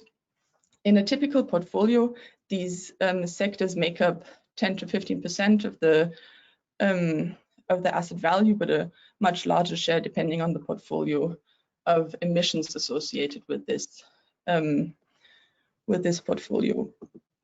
I can go into this more detail. So in each of these sectors, we focus on sort of a specific company and the value, or a specific part of the value chain that has, in our assessment, the most potential to drive change in this sector. So just a quick slide on where this data is coming from. So the financial data used in PACTA comes from Bloomberg and Lipper, and as I said, for the different sectors we cover, we have third-party data providers that depend on the sector, and I'm happy to share afterwards.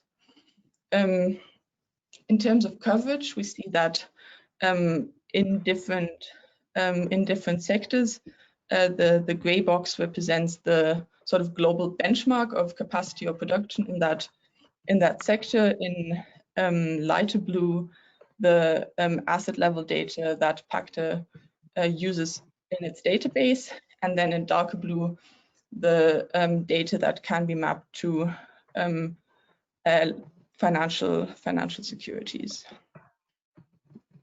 Okay, now kind of after this sort of brief overview of the of what this methodology is based on, I'll go into more detail on how PACTA answers those different questions. So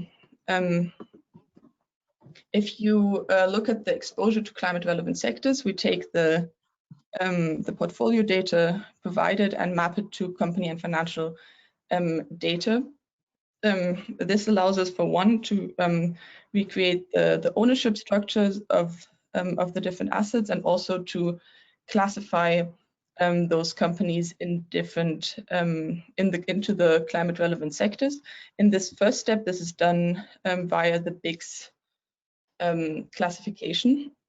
In the second step, this is then mapped to the asset level data I mentioned in the 9 climate relevant sectors and production plans for the next 5 years. This sector classification that we do in step 2 is then revised depending on whether those companies classified in those sectors actually have production at asset level, and also whether companies that are not yet in those sectors have production that we have not yet covered. So what does the output of this look like? The graphs on the left I have already shown. So this is sort of a classification of what part of the portfolio is exposed to climate relevant sectors, as well as the corresponding emissions. And then on the right, we have that same assessment, but at technology level, which is important, as different technologies will obviously be play different roles in the energy transition. So, for example, here we see that of this sample portfolio that I chose, about 2% are invested in oil and gas production, and we see which part of that is invested in oil, which part in gas. Similarly, for power capacity and automotive, we see for the companies in this sector what type of power capacity they own, whether this is renewable or coal power capacity. Because this evaluation relies on asset level data, a geographical evaluation is also possible here. To assess the second step, the sort of forward-looking alignment, we make use of the 5-year production plans. but also a couple of further data and methodological choices are necessary for this step. So this is where the energy transition scenarios come in that were already mentioned by a number of other speakers. Maybe a quick word on the sort of the time horizon of the PACTA assessment. I think a lot of different time horizons make sense when assessing the alignment of companies with climate goals. PACTA focuses on this 5-year time horizon, as this is where sort of planned or production plans are available. This is sort of different from looking at targets for 2030 or 2050, but maybe a sort of a way in which PACTA can complement other tools that look at companies' self-reported climate targets. So these energy transition scenarios, as mentioned, there are a number of different sources, integrated assessment models, the International Energy Agency, and up until now, in principle, PACTA can work with any of these scenarios. In the past, we have been mainly using the scenarios published by the International Energy Agency, so in the 2 publications, World Energy Outlook and Energy Technology perspectives, but there's the potential to incorporate a number of different scenarios, and we recently incorporated scenarios published by the EU Joint Research Center in the Global Energy and Climate Outlook, specifically motivated by the explicit 1.5 degree scenario that this offered. And also, as sort of highlighted by previous speakers, these scenarios are possible pathways that the world can evolve in, that possible implementations of different climate goals. So these scenarios in PACTA are then used to compare the production data at company level against what should happen under different scenarios. So before we can conduct this comparison, there are 2 sort of key methodological choices that have to be made, and one is how the macroeconomic goals, so the output of the energy transition scenarios, are allocated to the companies, and this is sort of allocated proportional to a market share.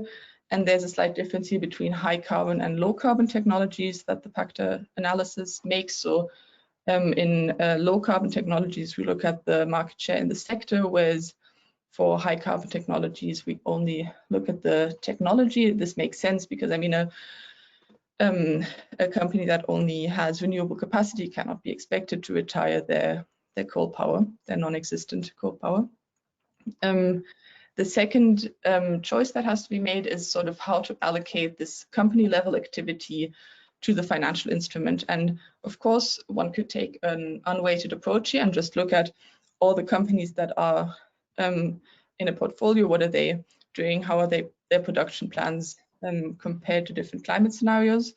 However, if we want to develop an indicator or indicators at portfolio level, there are a number of different options of how to weight different holdings, of which at the moment 2 are used. So one is the portfolio weight approach. This means that a proportion of the company's production is allocated to the portfolio based on the weight of that company in the portfolio. So if a company has 10 megawatts of renewable capacity installed, and the company has like a 10% weight in the portfolio, then 1 megawatt is allocated to the portfolio. This approach makes sort of more sense when developing PACTA further into like a risk perspective rather than an impact perspective. Another perspective on this is the ownership weight approach, which currently is only applied to listed equity portfolios, which allocates the company level production based on the percent of shares that an investor owns in a certain company of the total number of outstanding shares. So how does this result then look like? This result of an alignment analysis. We see here, this assessment exists for the different technologies assessed. And here we see the sort of indicator that is specific to that sector and technology. So this would be installed renewable energy capacity over time. This darker line represents the weighted production plans of the companies in the portfolio. So are the companies in the portfolio building out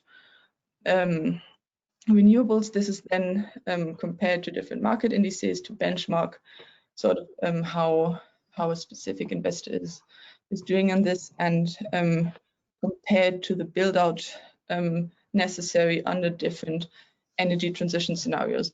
It is, I think, worth noting that this is a forward-looking assessment, so it like as opposed to the exposure assessment earlier, irrespective of, for example, the share of renewables that a company already owns, this only looks at necessary build-out under different climate scenarios. So then we can sort of dive deeper into this because I mean what I've presented so far is an aggregate result at portfolio level, and this might be sort of interesting at the aggregate and provide an indication of sort of how the aggregate companies in the portfolio are doing. But in order to sort of action on these results, more specific company level results are necessary. And there's two types of results that you can look at, and one is the future technology mix of those companies that are in your portfolio, and sort of based on their current production plans, how would this is an example for different companies in the power sector, for example. And then the second graph that I'm showing here sort of combines the two components of a PACT analysis. So this is sort of the current exposure to different technologies that you see here on the x-axis against the build-out required under different climate scenarios. And this is sort of to provide a bit more sort of to bring those two indicators together and provide a bit more granularity. So, for example, a company that is has currently already a high exposure to low carbon technologies will be good now, but it is not necessarily aligned when looking at the future build out required. So now I'll just quickly maybe taking a step back. So as I said, this analysis can be a starting point and like an approach for developing a number of different assessments. And as I said, 2 Degrees works with supervisors on stress tests on this, but also in these sort of government initiatives. And one project that was published recently was an assessment of the Swiss financial market from both sort of a risk as well as a sort of more climate impact perspective. And the way this works is that we work with the environmental office in this case, and also the Swiss international finance, who then call on their financial institutions to submit their data for PACT analysis. And through this, both the financial institutions obtain results of this alignment analysis, and we are also able to conduct a country level assessment of the alignment of a full financial market. So, for example, in this this is a result from the report. We find sort of how different peer groups in the Swiss financial sector, how the build-out plans of these aggregate portfolios compare to different scenarios. And here we compare them to the scenarios published by the International Energy Agency just maybe as a quick outlook, this PACTA also offers the possibility to dive a step deeper, and because in the Swiss case this was actually the second time that we were conducting the analysis, we can sort of observe how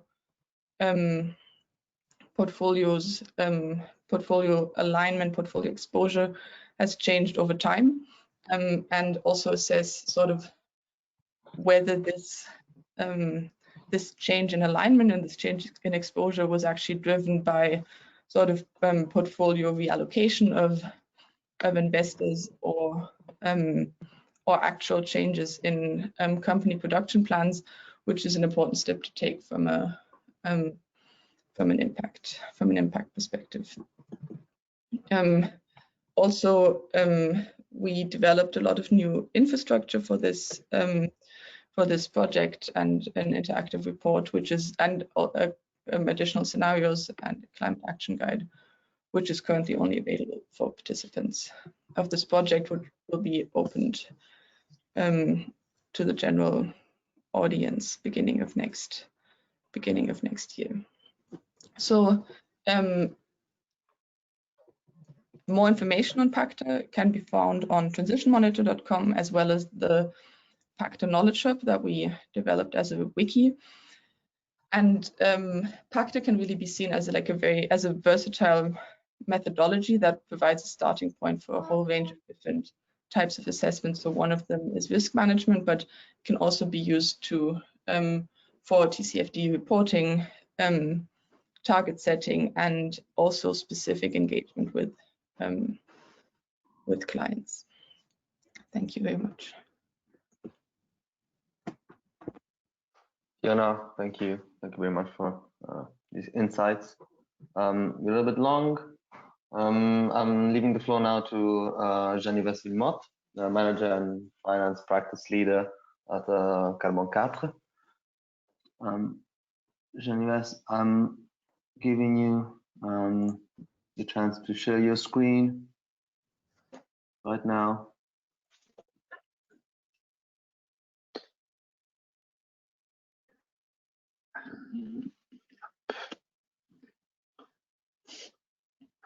Hello, everyone. Is it now Yes. working? Yes. Yeah, thank you. So thank you, FEM, to us present as this event, and thank you every speaker for these very interesting presentations. I am Jean-Yves Villemotte, working at Carbon 4, a consulting firm dedicated to climate and energy topics. And I will present you our approach on how to assess the climate risk on financial portfolios. Maybe a bit of background about Carbon 4. Carbon 4, so the consulting side, was founded in 2007. And we have been working for all sectors, performing carbon footprinting and scenario analysis to help our clients to identify their emission sources related to greenhouse gases emissions, to reduce them, and also to identify risk and opportunities linked to this low carbon transition. And in 2016, we launched a sister company called Carbon 4 Finance, which is a data provider so for the financial sector. The two of our founders, Alain Grandjean and Jean-Marc Jancovici, are today in the High Council for Climate in France. So they are experts on these topics. And Jean-Marc Jancovici developed the French bilan carbone, so the French methodology of carbon accounting, which inspired the GIG protocol and the ISO norm. So we have a very strong background and expertise in terms of carbon accounting. And as I said, Carbon 4, the consulting side, work for all sectors and make a lot of studies related to climate and energy. And Carbon 4 Finance provide data related to transition risk and physical risk. And so my job is to make the bridge between the two. So I take all the knowledge, all the expertise we learn, we build working with corporates into data analysis. So for Carbon for Finance to be able to build a database for the financial actors. These databases are currently used by several actors. So in the listed securities portfolio side, so asset owners and asset managers to report on climate topics, also to build low carbon funds, for example. They're also used by index providers to build low carbon indices, Paris-aligned benchmarks also. And this methodology is also used by banks, and for example, Natixis, so a French corporate and investment banks used the methodology to make a green weighting factor, so a bonus malus on their risk-weighted assets. So it can be used widely for different types of portfolios. And we also cover all asset classes. So we'll speak a lot today about the listed corporate database, but we also address sovereign bonds, green bonds, and also unlisted assets like private equity, real estate, and infrastructure. So we address both risks of the TCFD, and also we have metrics like the carbon footprint and the contribution to the low carbon transition, so the positive side.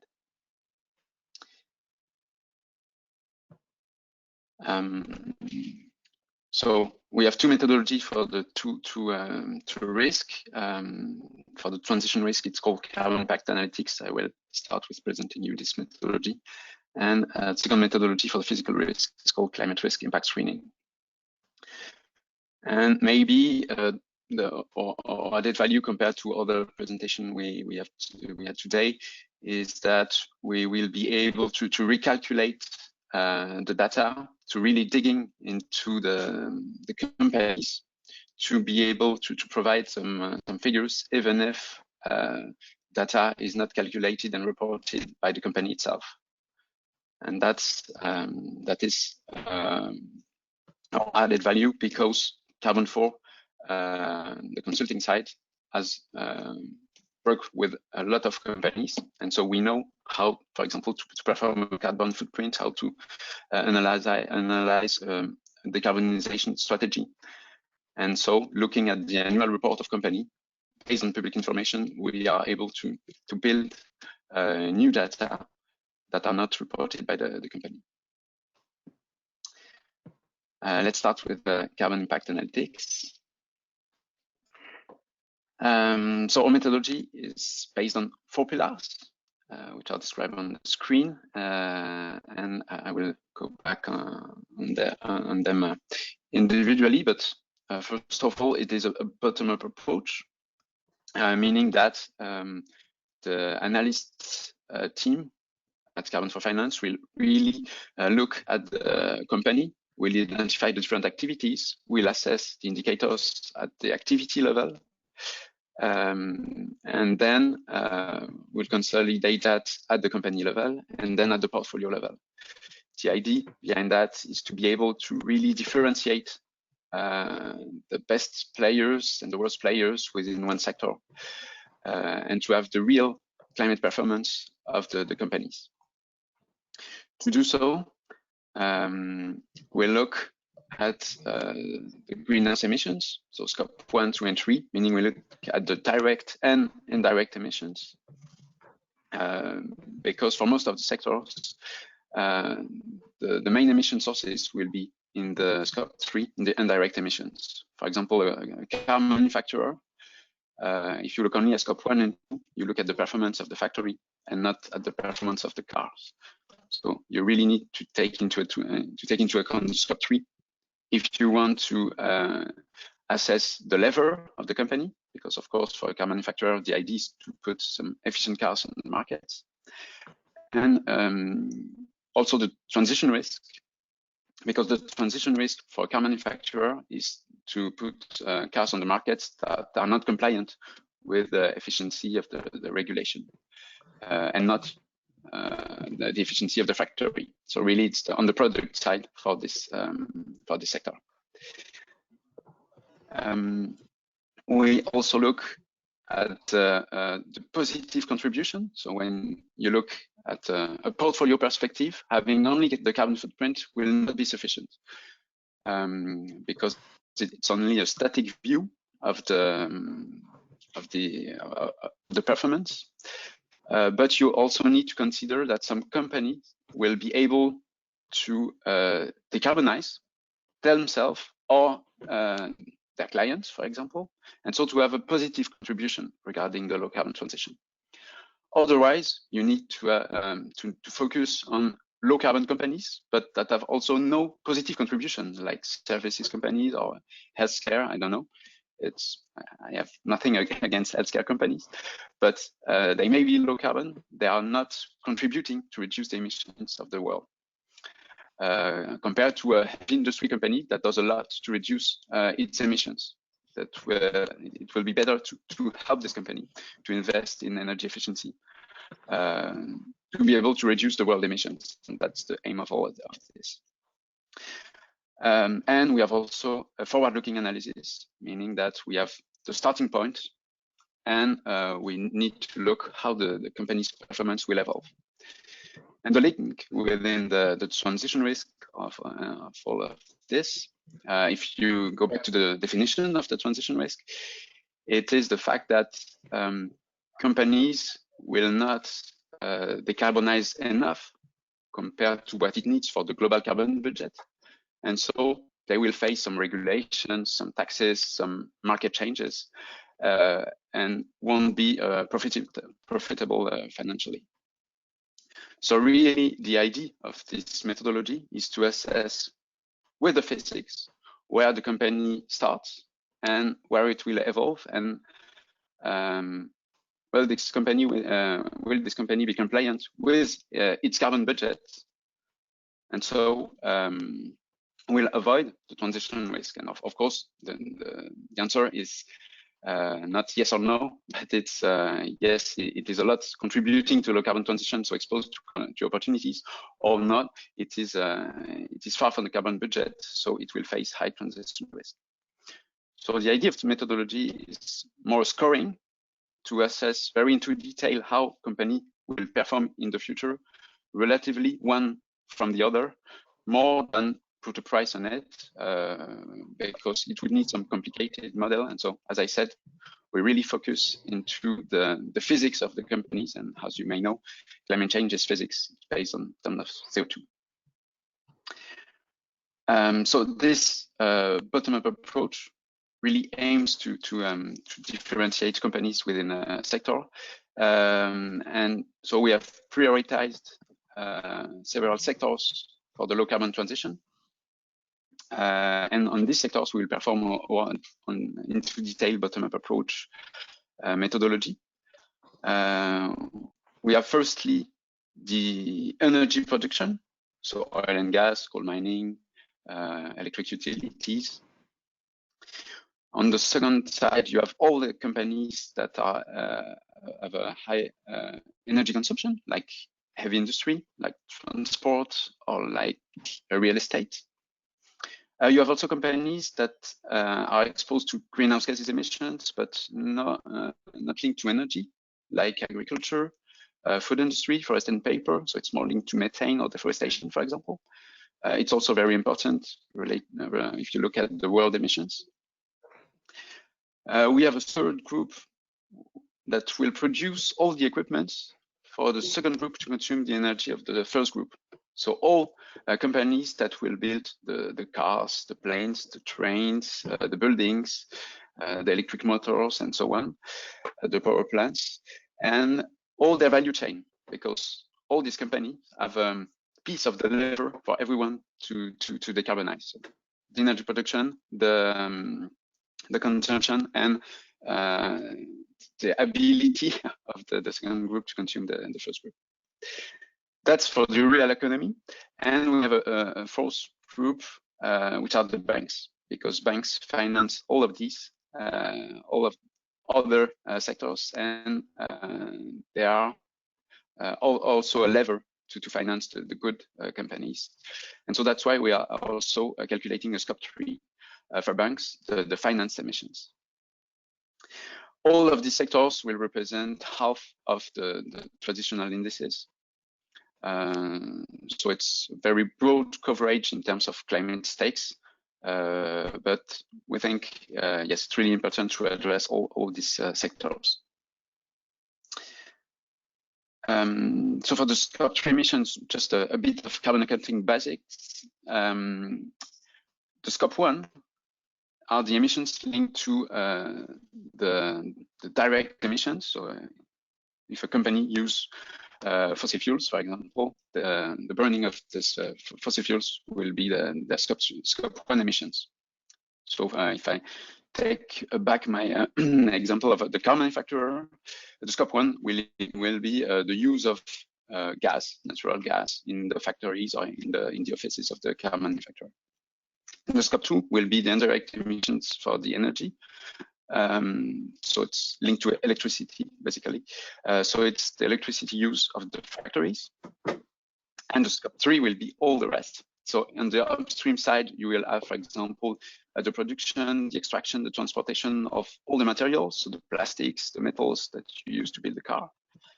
And on the downstream side, you will have the use of sold products, so the use of the car on the life cycle of the on the use phase of the car. And so for this sector, scope 1 and 2 will be rather small. Scope 3 upstream will be larger, but most of the emissions will be scope 3 downstream. And what we do is to collect the physical data, so the tons, the kilometers, the kilowatt hours produced, etc., to be able to recalculate these emissions. And we recalculate scope 1, 2, and 3 emissions. And on scope 1 and 2, we will compare with what the companies report. And most of the time, they are accurate on scope 1 and 2. But on scope 3, there are a lot of gaps into the reporting. So what we will do is always use our methodology to ensure a consistency in terms of methodology and parameter of the scope 3. So that's our added value, is to be able to look at all the players in one sector with the same carbon glasses. So the last pillars are the emission savings. And as I said, you also want to consider that some companies are decarbonizing themselves, so really make some improvement. You want to help them, you want to finance them, and others have solutions for their clients, for example.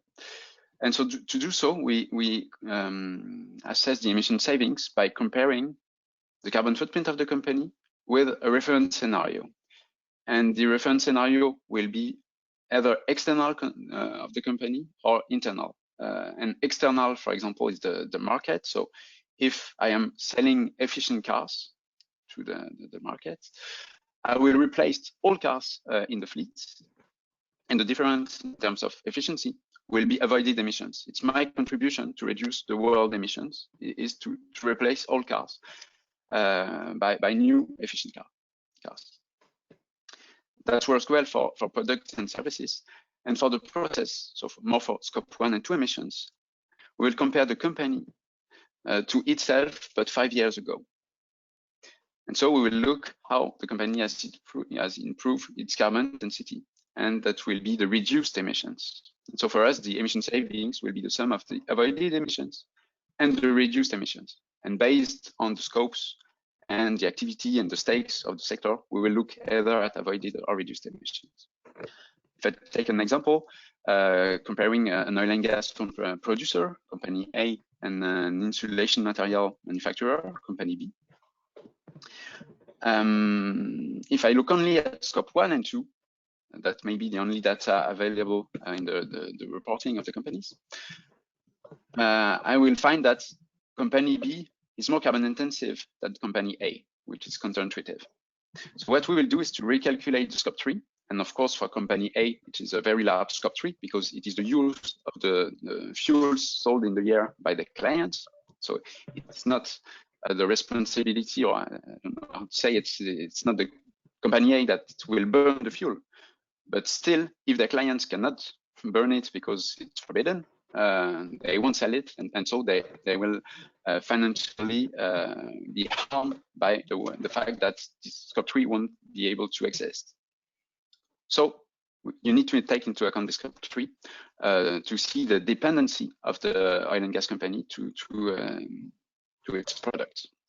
For the company, it will be a very small scope 3. So you see now that the company A is more intensive than company B, and we will also assess the fact that by helping its clients to improve their energy efficiency for the company B, they will provide insulation for their buildings. They will have avoided emissions. So we will quantify these avoided emissions by the product. So this is the positive side. The negative side will be a proxy of the risk. The more you have emissions in the world that you need to decrease these emissions for the same service, the more you will be exposed to a risk. And the emission savings are a proxy of the opportunities, the positive impact, because the more you are able to decarbonize either yourself or your clients, you will be exposed to opportunities in a world that needs to decarbonize. So you will pay less carbon tax, less capex to be in line with the regulation, and so on. So it's really a relative assessment, but really quantitative based on physics. To compare the two figures, so the positive and negative side, you can net them, but we build a ratio, emission savings divided by induced emissions. And so we have this ratio that really quantify the performance of the company. The largest is this ratio, the better is the company. Then we have the starting point. We will also look at how the company will evolve, looking at different things. First, the strategy of the company regarding the climate change. Do it want to go on low carbon markets? Do it want to change its business model? So it really depends on the sector, but we will look at that. We'll look at, does the company already invest in low carbon solutions, in low carbon projects, research?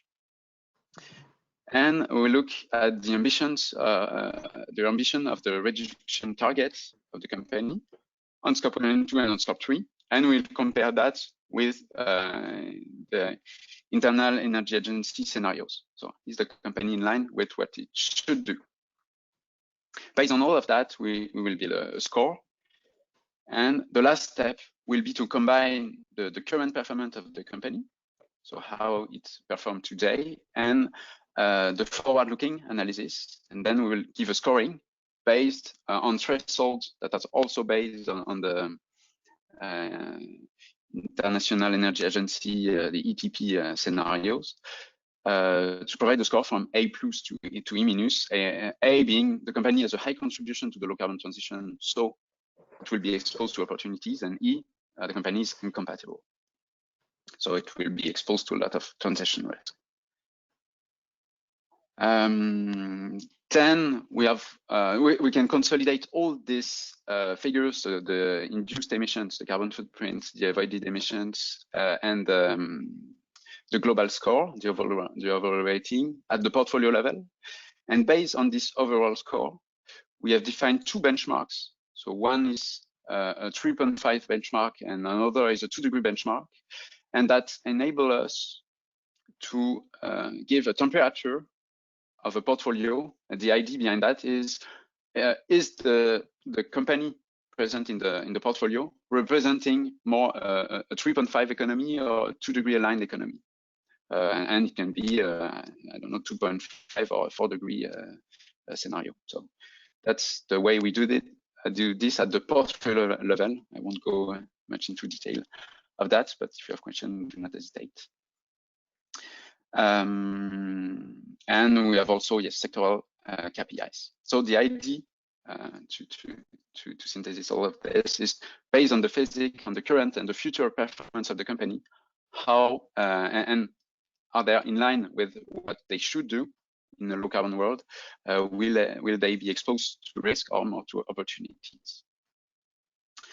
And the second methodology, climate risk impact screening, I will go more quickly on this one. So the idea is that this methodology was supported by a lot of players and also experts with a scientific council.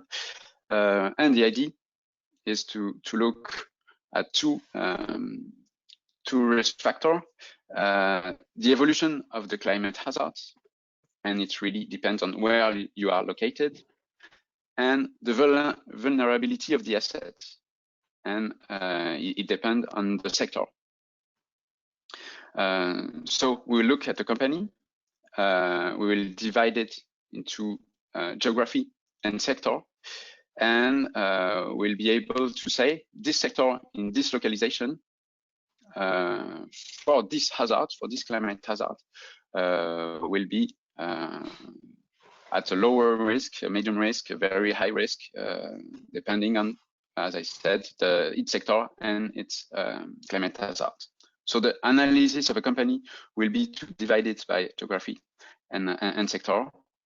The hazards, we look at all the hazards to have a very broad overview of all the physical risks. And the database are based on the IPCC scenarios that provide the evolution of all these hazards in short, medium, and long terms. And regarding the sectoral vulnerability, we will look at different elements. So the value chain, because of course it can be, if you're a factory and you have no damage, but the road that came to the factory is flooded, you can't operate. So you need to look at the value chain. You need to look, of course, at the process, so the asset itself. You need to look also at the impact on the workforce, because if you have a lot of heat waves, maybe the asset can work, but not the workforce, so it won't work. You need to look at the logistics and also the demand side. So on the downstream side of the value chain, your company will sell the same things, even if the climate will change. And so all this make the risk factors. And then you can perform a scenario analysis at the portfolio level, so with all the companies. And the idea is to have a global score at the portfolio level, so you can compare it with a benchmark. But what is also more interesting is to look at the implication of the different scenarios, because we have different scenarios in there, and also to look at which hazard is the most a risk factor for your portfolio, and which asset, and if you are looking at a company, which couple geography and sector is the more exposed. So this enables you also to engage with the company regarding its adaptation strategy to reduce this physical risk. So it enables both reporting and engagement.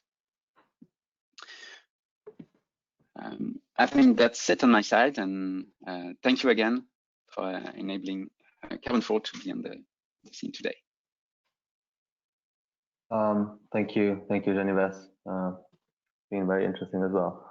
Again, okay. There is just a comment I received from the attendees.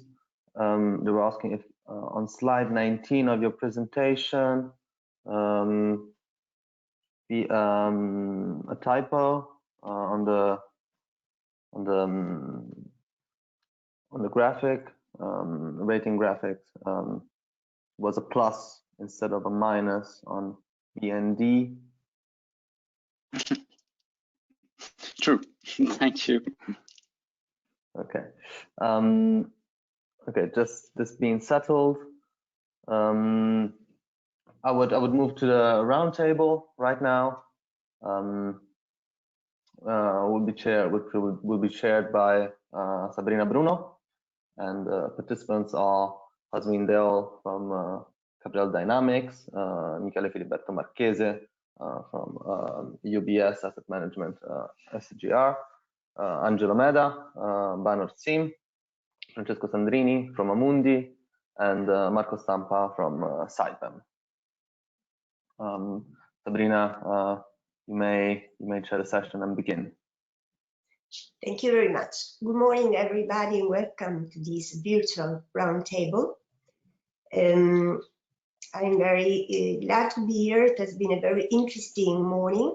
We have heard so far presentations from leading data providers showing that actually there are in the market already available models, methodologies, tools that allow to assess and in advance climate-related risks and opportunities. These are actually fundamental information that are useful for boards of directors of various companies that have to decide how to plan strategy in the medium long term and cannot overlook, of course, climate-related risks and opportunities. For both of directors, again, that have to decide whether making an investment in a particular geographic area or not, and of course, to correctly disclose risks and opportunities in non-financial statements that shall follow TCFD recommendation. Well, I think that from boards of directors' viewpoint is fundamental to be aware and to use such methodologies, and this is part of their duty of care. Of course, these information are also fundamental for asset managers because they have to decide whether investing in a certain company or not, whether disinvesting from a certain company or not, whether engaging and how to engage with a specific company, taking into consideration, among other factors, also climate-related risks and opportunities. And that is why we have here leading representatives of asset managers and also of an Italian energy company. And I have prepared some questions for them. I have a couple of questions that I would like to pose to all of them, so I will not repeat these first two questions. And then I have a specific question for each of them. So the first two questions are the following. So I'd like to ask if they use any of the data providers presented today, if they agree with this methodology or if they adopt a different methodology. So what is the flow, if there is any flow they see in such methodologies. So I mean, basically comment on data providers' presentations. And now I will start with Hasman Deol. Hi, Hasman. I'd like to ask you, in addition to these first two questions, also the following question. I found very interesting the forward-looking rating presented by Carbon for Finance, which basically is based on companies' strategy and investments in the medium long term.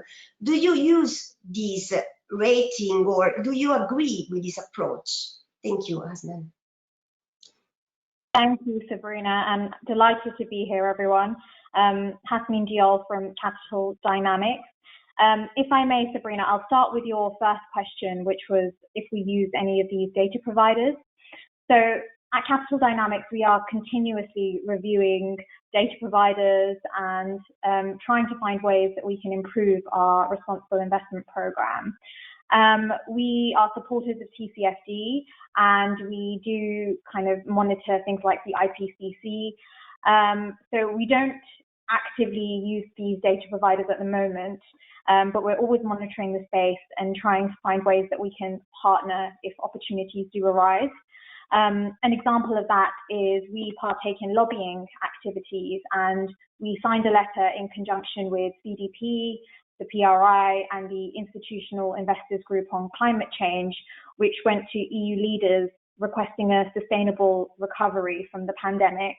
So it's not just using data providers for kind of climate risks. We also partake in other activities in that space, and we continue to look at ways to partner in that area. In terms of what kind of methodologies we use, at Capital Dynamics, we have a trademarked RI rating system, which is based on the UN Sustainable Development Goals. And this is used throughout the firm by all strategies throughout the investment lifecycle. And this does include questions on climate risks and carbon emissions. We adopt the RI rating system from the beginning, and if something is deemed to have high ESG risk, it will be referred to our responsible investment committee, who then provide advice and review the risks before an investment is made or look at a later stage. And then we use this rating system throughout, so we'll reassess every quarter or annually at least. And then every strategy, which I think is very important, because as you can see, there are a wealth of methodologies here and resources here. I think the key thing is to have a flexible system. So our RI rating system is adapted for each strategy. So our clean energy infrastructure business uses a very different strategy to our private equity business. So I think that's really key for us and for many managers and investors in this space.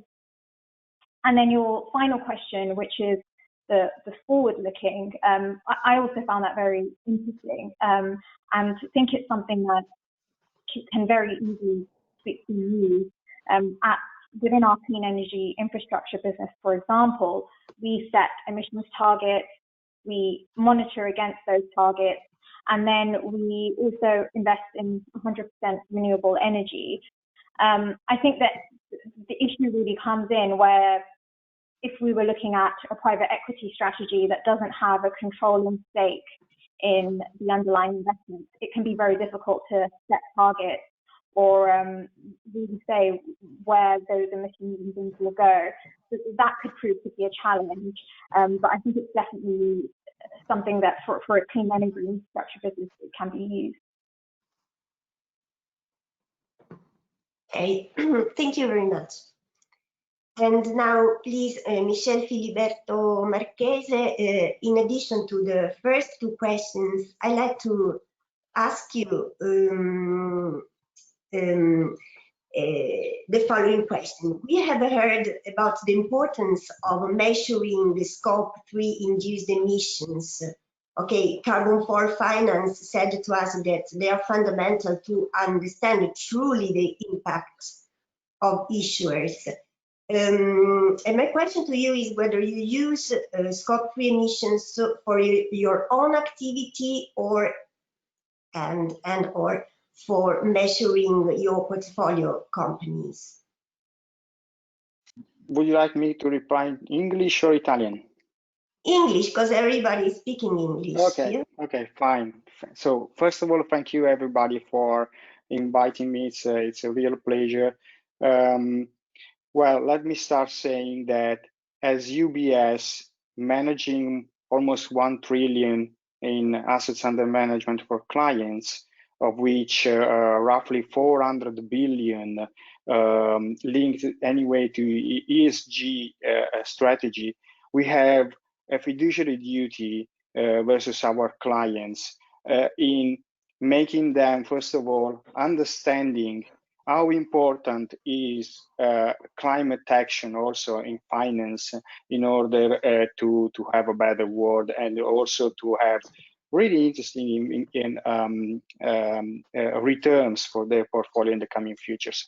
I would like just to point out that we had a recent survey with the institutional investors, which I cover. We interviewed almost 600 institutional investors globally, and most of them replied that and said that environmental matters will be so much more important than any other traditional finance evaluation in over the next 5 years. If we look at the private investors instead, as you know, UBS is very, very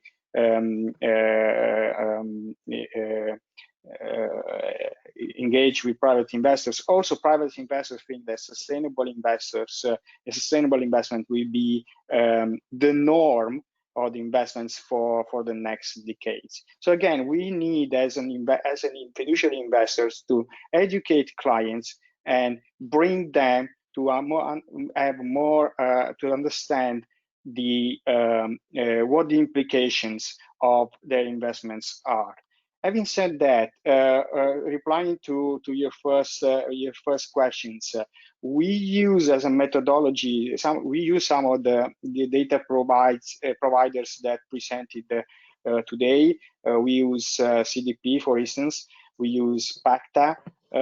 We have access to something like 7 data providers in our investment activities. All our portfolio managers have a dashboard in front of them where they can see the figures and the ratings from all these data providers. So it's a very integrated business model. What we like of CDP, for instance, we like the fact that they are very transparent in their methodology, as they shown, and so that as a portfolio manager, we can create our own opinion, given that we can dig into the raw data and we can, again, see if a company matches our needs as an investor or not. Another thing that we look when we go into the ratings of CDP is basically that if a company doesn't reply to CDP questionnaire, we ask ourselves why. So in our engagement activities, we talk to our invested companies in order to understand what's the problem first, or how they replied to the questions, and how can they better disclose versus CDP. We are in the CDP. We reply to the CDP questionnaire, and we are founding member, and we are in the A list. So we are very careful about it. About PACTA, PACTA is very useful for us because again we can have a clear understanding of the pathways, and we can make our own an idea. What we don't like, or some providers, as you ask, as I said, CDP is very transparent. Some others, they just give a rating and they don't give transparency on the raw data. So we, as said before, we can't make our own idea. We can't dig into the data and analyze that.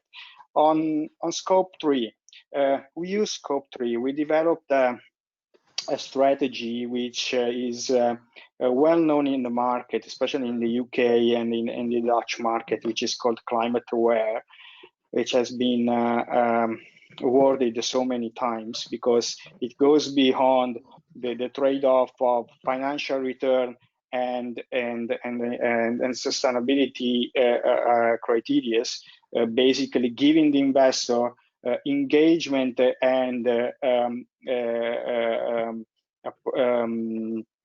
an approach which is based on the climate aware, as said, by providing the same risk return profile of a standard MCI index, for instance. So in this strategy, we use Scope 3, but it's still the data, as shown by Vilmot in his presentation, are depending on the sector in which the company operates. So sometimes the data are quite inconsistent, not that much reliable. So we tend to use more Scope 1 and Scope 2 data, and to a less extent Scope 3, But again, scope 3 is very important, as Wilmot said, and we have to carefully evaluate versus the environment where the company is operating. If you look, for instance, a supermarket company, or an oil and gas company, as Wilmot said, it's the scope 3 emissions are very high, for instance. Thank you very much. Thank you. And now Angelo Meda of Banor Sim, I'd like to ask him, in addition to the first two questions, also a comment on the forward-looking rating, which I mentioned earlier on. And also, we have heard in more than one presentations, actually, a reference to a 2-degree scenario rather than to a 1.5-degree scenario, which is the one actually suggested or recommended by IPCC report on climate. So do you agree with this approach of making reference to a 2-degree scenario rather than a lower scenario, lower degree scenario? Thank you. Thank you for having me in this very interesting day of presentation this morning.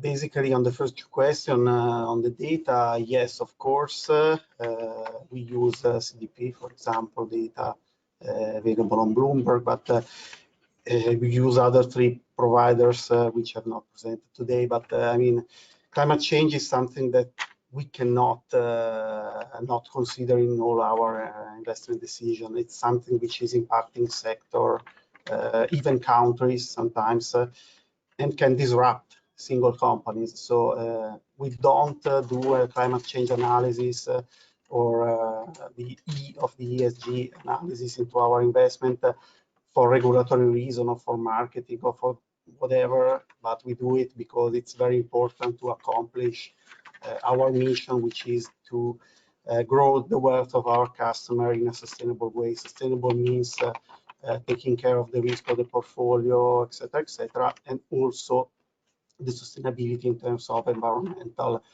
decision made by our investment. So yes, we use this data. I can say that compared to 5 years ago, there is much more available data. So we are now probably in the moment where there is too much data and there is the need to make some decision and check all the providers. And as Michele Filiberto was saying before, be very careful on the only output and consider also the process and the raw data to make a thorough decision on which provider to choose. In general, our methodology is based sector by sector. So each single analyst have the skills and the knowledge to decide if there is any angle, which may be some data provider or specialized rating agency or whatever uses into their analysis. So we start, of course, from the basic numbers, and then we give the freedom to the single analyst to go beyond what a company says and to check if there is any single issue. Our approach in management is very active, so we are not following indexes or whatever. So it's the same when we look to climate change. So we don't want to have a single framework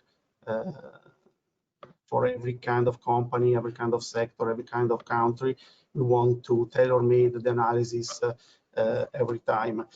And in general, we say that even into the portfolio management construction, every single company do have their each own methodology and strategy or whatever. So you can be a value investor, you can be a growth investor, you can be active, you can be passive. Even into the climate change and the social and the governance analysis, there will be different approach, and it's better that there will be different approach. So the market doesn't need to have a single approach. In particular, we agree with the scope 3 kind of analysis that you guys make. For example, I also cover the energy sector, and I prefer to focus myself into the company analysis on scope 1 and scope 2 and to analyze Scope 3 as a sector, not as a single company, because the product made, of course, they have emission, but it's not something under company control, while Scope 1 and Scope 2 are. So when we make an analysis, for example, in the energy sector, we are much more focused on Scope 1 and Scope 2, and we consider Scope 3 as a, let's say, an umbrella valid for all the sector. In terms of the other two questions, forward-looking, our job, financially speaking, is to look to the numbers which companies are reporting to make an assumption for the future. You don't buy a company for the past quarter's performance. You want to predict what will happen in the future, and it will be the same for, in general, for ESG and in particular for climate change. It's much more better to have a company which is improving, which is working on the material issues, and it's making some clear strategy, and then a company which is just let's say in the top quartile but not improving.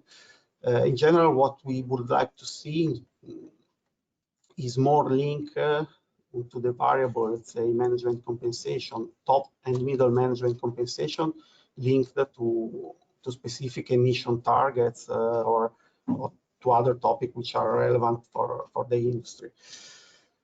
Scenarios, 2 degrees, 1.5, 1, 2.5, or whatever.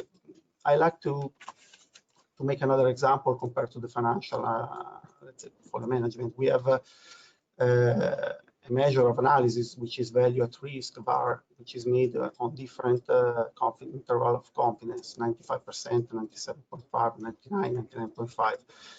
I believe that instead of deciding which is the better scenario, it's better to have the sensitivity for all the different scenarios and the strategy for the different scenarios. So you can make a decision based on all the information which are relevant. As we were saying before, it's not important the outcome, the rating, but also the raw data. So if you have all the data to make your analysis in all the different scenarios, it's something that the financial market would appreciate from the companies. Okay, thank you very much. And now Francesco Sandrini from Amundi. In addition to the first two questions, I'd like to ask you other two questions. First of all, I found very interesting the presentation by CDP, in particular when, basically, I think the main conclusion of the presentation was that looking at all this data they collect annually from companies all over the world, the conclusion is that there is an unbalanced disclosure between risks and opportunities. So basically, companies are very optimistic, so they overvalue opportunities and undervalue risks linked to climate change.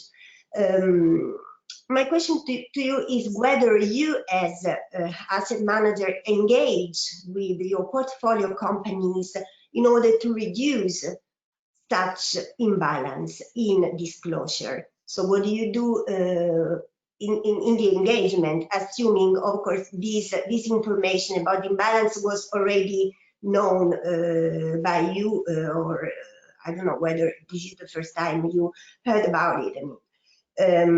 Second question is whether, again, as an asset manager, you find that risk reporting should be more standardized. So what difficulties do you find in comparing all information, if you find any difficulty? Because actually, I think this is a need which is felt by market in general, a more standardized reporting on climate-related risks and opportunities. Thank you.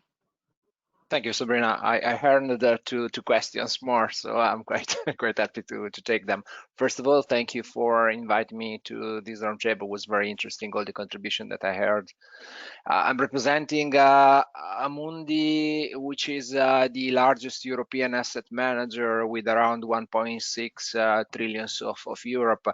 And introducing just that to say that what we try to do is to try to use our financial analysts, whether they are displayed on the credit or the equity side together with ESG. We are desperately trying to use around the world the 140 analysts we have in order to engage companies, to speak with companies. We are working in every part of the world for these, meeting companies twice per year. And so I would like to answer the first question, having this in mind, the particular structure of the company I'm representing. When is the moment to use some of those providers? The answer is certainly yes.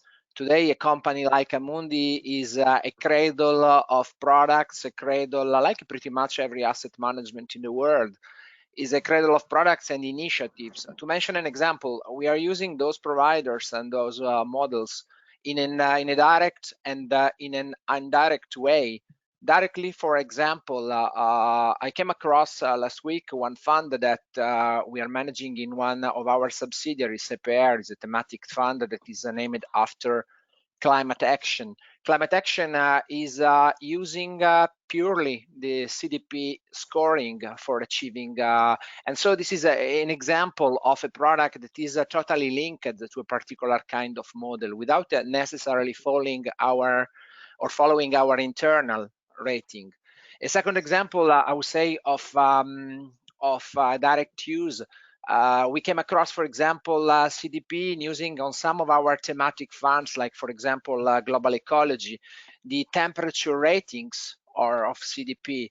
But then there are multiple of those examples. So those providers are really everywhere in the organization. So for example, for reporting reasons, we are leveraging quite a lot on Scope 1, Scope 2, and Scope 3 from Trucost, a different provider. But Trucost leverages quite a lot on the survey from CDP.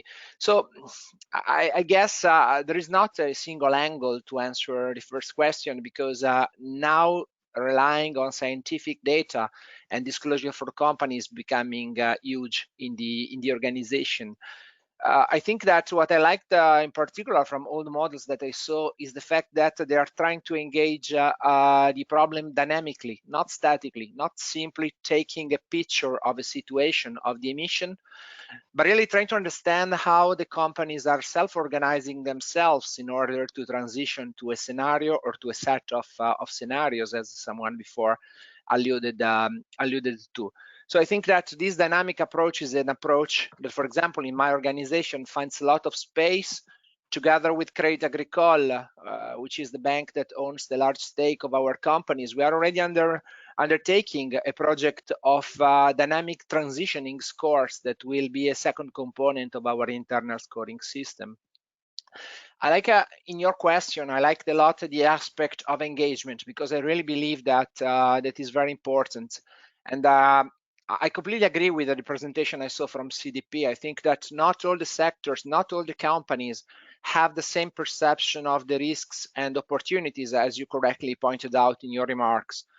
I think that every analyst is an expert on their own sectors. We are reasoning alike global sectors, and we are meeting companies, engaging companies. So what we try to do is to express a voting during their yearly assembly. What they're trying to do is to use our power of our size in terms of the marks that we represent in order to influence their journey to, that's what we call the engagement, to the adoption of best practice model. And every analyst use some of the models that we have been discussing before. So this engagement component is extremely important, because it's with this engagement component that we really believe that we can steer the behaviors of companies and becoming ourselves accelerators of those transition, of those changes. Coming to your last question, without stretching too long in the answer, yes, of course, heterogeneity is is a huge problem at the moment that we have. I think that this is related to multiple factors. Not all the reporting standards across the world are the same. Not all the carbon factors that are being adopted, for example, are the same around the world. There is a very nice paper from Timo Busch from Hamburg University, which was released in 2018, and shows how when you came across all the big providers of data, of course, Trucost, of course, CDP, of course, Sustainalytics, there are plenty of them in the industry, Bloomberg as well, you notice that there is a quite homogeneity in terms of findings and standard deviation regarding scope 1 and scope 2 greenhouse emission. But when is the moment of assessing scope 3 and integrating the disclosed data with the modeled data from the companies themselves is becoming really where the heterogeneity explodes. There are different standards in accounting. Companies during the years, in some cases, are affected by merger and acquisition, so restatement of their balance sheets and the reporting has to be done. This, in conjunction with other factors, make very difficult for an analyst to navigate in the jungle of the data. So I sincerely welcome the fact that by those initiatives, we can converge to a better standardization of the product of the problem of the data that we see. Thank you. And now Marco Stampa from Saipem, so as a representative of a leading energy company. In addition to the first two questions, I also like to ask you whether at Saipem you measure scope 3 induced emissions. And also I'd like to ask you a comment about the 2-degree scenario or a lower degree scenario, so which kind of a scenario you make reference to in planning your strategy, or whether you make reference to various scenarios as actually should be as also recommended by the TCFD recommendations. And finally, also, if you participate to the CDP questionnaire, I'm sure you do, I think you do. If not, why not? And in case you participate, if you find any flaw, any difficulty, any comment on the CDP questionnaire. Thank you. Thank you very much. Let me, before answering, let me make a very brief introduction about Saipem. To be honest, we cannot be defined a so-called energy company because we are a global solution provider as we design, engineer, and build infrastructure and different services for the energy industry that are our clients, and for other industry sectors like infrastructures, for the mobility, or for example, water management. That makes a lot of difference, in my opinion, because just to answer to your question, yes, we measure the scope 3 emissions, and just to make you understand how is complex this exercise, Saipem has thousands of companies in its vendor list around the world. That means it's not so easy to measure all the audience of the scope 3 emissions. In our reporting, scope 3 emissions are now reported. Then the question of the scenarios. Since we have starting to publish our disclosure on climate change, by the way, let me say to the benefit of our financial community colleagues around this roundtable, is that Saipem has been rated again this year in Dow Jones Sustainability Index as a leader in its sector, and the climate strategy has been one of the items best scored. We started with the disclosure, and the question of the scenarios according to the TCFD requirements is one of the most important aspects. to me, it's very complex to pass from 2-degree scenarios, the most accepted market analysis in the energy sector and during the energy transition era, and to the 1.5 scenario, because how is possible to translate in technical terms, for example, to set targets for our own GHG emission reduction. That is an important aspect, of course. There is a certain type of complexity, and this is a way also to share the thoughts of my colleague Francesco Sandrini. I have appreciated very much his speech because let me underline that these evaluations must be tailored on the position of each company into the value chain. For Saipem, the question is what is material and what is not. Our own emissions are certainly materials, but how they weight into a global energy scenario, into the global climate change contrast approach. To us, it's very important to calculate what are the avoided emissions that we contribute to achieve once we are able or we are enabled to work into the energy transition for a more sustainable way to produce energy. That means the percentage of our portfolio, which now is more than 70%, to work on non-oil related projects. And this is, I think it's more than an answer, is to put on the table a complex story. The other aspect is CDP. Certainly we participate to the Carbon Disclosure Project. Actually, we are rated B. Certainly is a good position for a company like Saipem. Certainly there is room for improvement. And one of these aspects to improve is the quantification of financial risk related to climate change. I have heard that certainly the expert, they see that companies are more oriented to underline opportunities rather than risk. And this is easily understandable. Opportunities, they are easy to communicate. They are happy news. Normally, they are overestimated. I think it's not our case, but and certainly is more comfortable to discuss internally in the company, into the management, if there are opportunities or not. If you talk about risk, it's a completely story, because the risk, there is an aspect of confidentiality. There is an aspect of complexity to quantify the financial risk.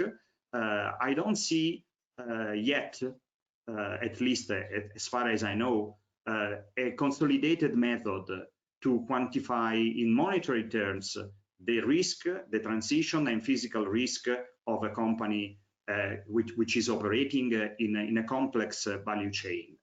It's an exercise that cannot be avoided anymore. I think we need to discuss and to participate to external tables where these aspects are discussed. Certainly, there is a need also to adapt the enterprise risk management process to the cross-cutting all ESG matters and especially climate change. So I think this is a work in progress, and to participate for Saipem, for example, to the Risco initiative of Fondazione Mattei is an important aspect. I'm not sure if I have answered completely in a satisfactory manner to all your questions, but let me also finish with a final consideration. I am in general more in favor to transparency rather than standardization, because if we adopt a general standard for that is not a one-size-fits-all approach. I think that we need to engage and to understand business by business on a materiality basis what is the state of the art and what are the matter on the table. Thanks. Thank you very much. Sorry, one short question for Asmin Leon, because I think she replied to less questions than other. I'd like to ask you whether, as asset manager, do you engage with reference to the unbalanced disclosure I mentioned before? And if you have any other comments you want to add. Thank you. Of course. Thank you, Sabrina. So in terms of the risks and opportunities, we do measure this. So we are in the process of, in all of our financial models, adding scenario testing. So if I use our clean energy infrastructure business as an example, this forms part of our due diligence. So we will employ technical advisors at the outset.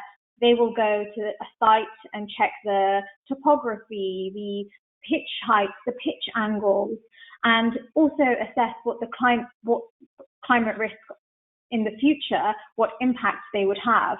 And the outcomes from that report are used within our internal RI rating system. And then that is used to make a decision and also assess these investments going forward.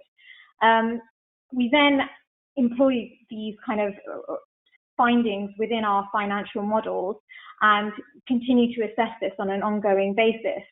As supporters of TCFD, this is something that we're going to have to start reporting on, and it's something we're already doing. So when it comes to things like the EU Sustainable Financial Disclosure Regulation, the EU Taxonomy and TCFD, I think we will find that many other managers are doing this and having to report in a similar way.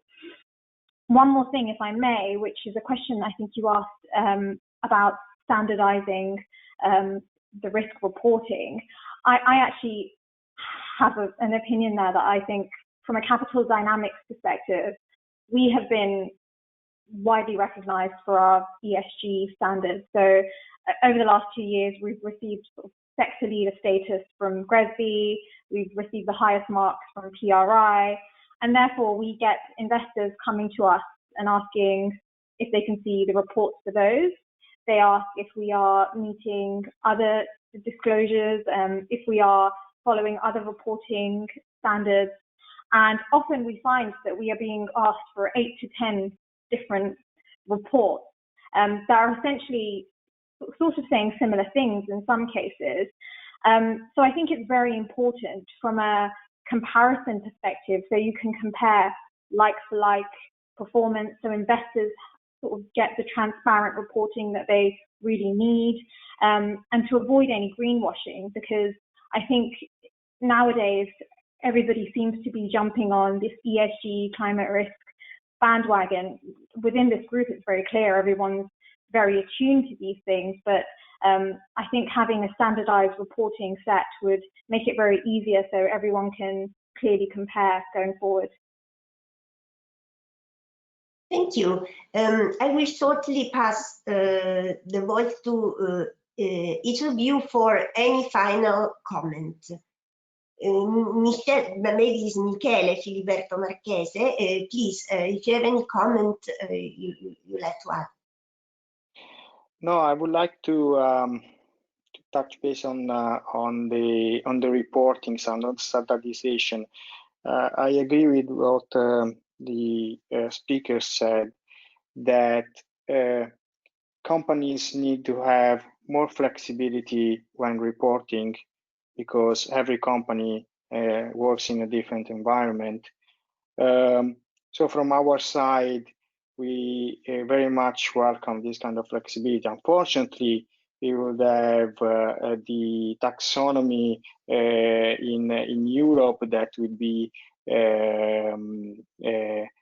given. So at least in Europe, we'll have a standardization that from our side, it's a bad side. Again, as Francesco said, whenever you have to engage with a company, evaluate a company, you have to be flexible. You can't rely only on ratings from vendors or just numbers. You have to dig into, you have to talk to companies, you have to make your own idea and understand what's behind. So it is very important for us to still give company to have flexibility on reporting and choose how to report and what to disclose in order to be more effective versus investors. Thank you. Marco Stampa, any further comment? Yes, of course. Let me precise. I'm not against the standardization as an approach. Certainly, I think we must be very careful in found the standards, of course, on a materiality basis. Materiality is a fundamental process. If materiality is transparent, is methodologically correct, is supported by a data-driven approach and by an extension of the stakeholder engagement and the involvement of both the top management and, let me say, also the company governance, which is an important aspect. I think Professor Bruno can share this view based on her experience. Since we have started with the disclosure on climate change and also, of course, all the rest of the disclosure of non-financial information, the board of directors and its committee has been deeply involved in this dynamic, in this internal analysis and in the contribution to the business strategy.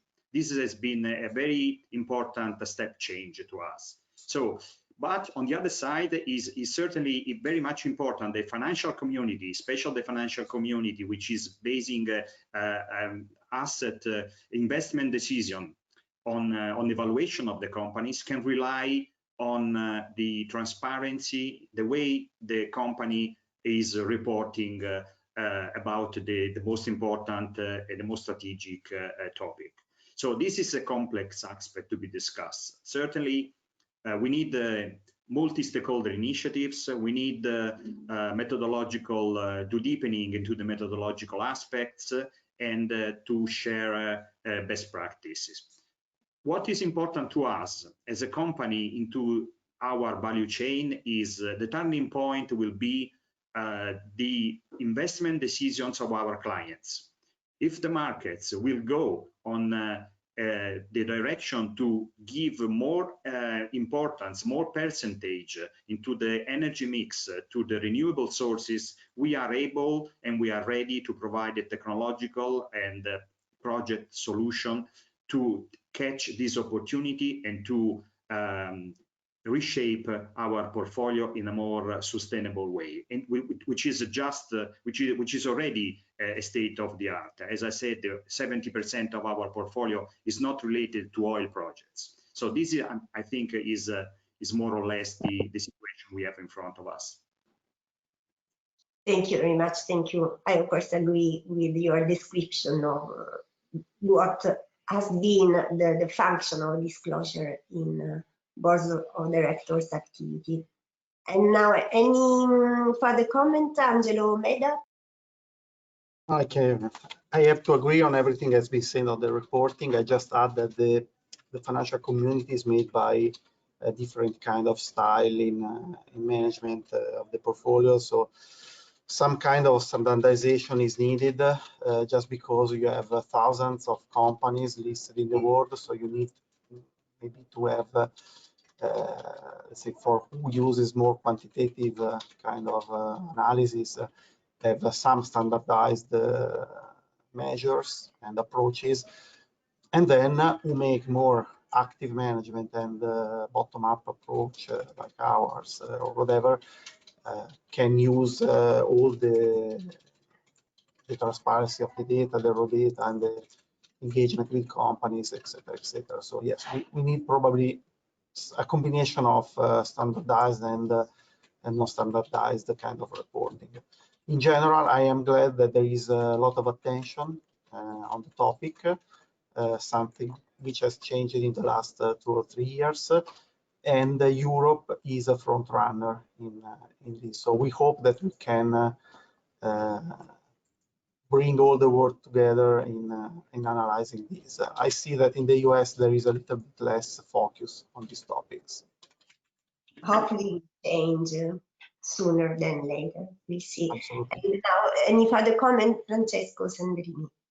No, super quickly, because everyone said something important. I would like only to underline a word that I heard from Marco before and from Michele after, is materiality. Materiality for us is the most important concept, because I sincerely believe that our job, besides the responsibility that we feel into this journey, is the one to try to evaluate the risk-return trade-off implied into ESG metrics. And today we are discussing about environment, first of all. So transforming in a DCF language things that are extremely sector-specific, that are extremely peculiar, and need to be deepened with the companies one by one. And I sincerely believe that this is very much the credo that we think it's our leitmotiv in this journey. Thank you very much to all of you. Thanks to Fondazione Enrico Mattei for having organized such an interesting webinar and roundtable. And now the floor to Riccardo Spani. Thank you, everybody. Thank you very much, everyone. It's been an interesting discussion. I appreciated your intervention very much. I would leave the floor to the Q&A session from the audience. We already have a couple of questions. I must bring your apologies on behalf of Toro Thumb, who had to leave the meeting early, and Thomas Nielsen as well, Vivid Economics, and Stefano Bareglio as well. They apologize for leaving, and of course, Mr. Ham and Mr. Nielsen are available to answer the questions at the end of the event. The first question is for Nico Fettes. I will forward it to you so you can have it on your screen, Nico.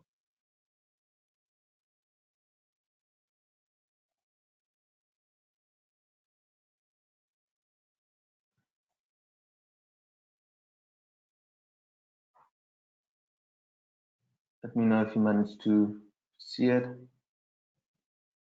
Otherwise, I will read it out loud.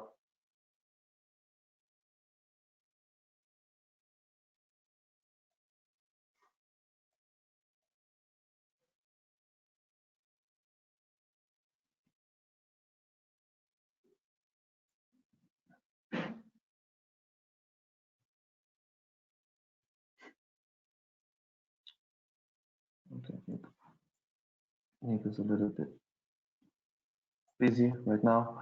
I'll switch to another question, which I think it's addressed to to all the roundtable panelists. I will forward it to all of you. Otherwise, I will send it to Professor Bruno, so she can share. Okay. There you are. You should be able to read the question right now. Me? Yes. A banner should be appearing on your screen. Let me see. Actually, no, I don't. Okay. Doesn't matter. I think I'll read it out loud at this point. It's been asked, having a common framework for data could be really useful considering the existing jungle of information related at level 3. But which kind of harmonization is needed from ISB, IFRS, or from EFRAG?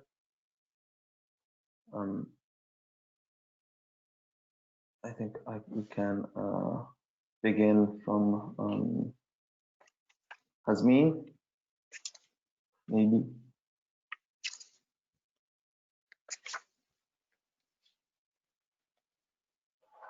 Hi, Riccardo. I believe the question was talking about standardization amongst accounting standards such as IFRS. Was that correct? Yes. Yeah, so from my perspective, I think this really goes back to just talking about more standardized risk reporting.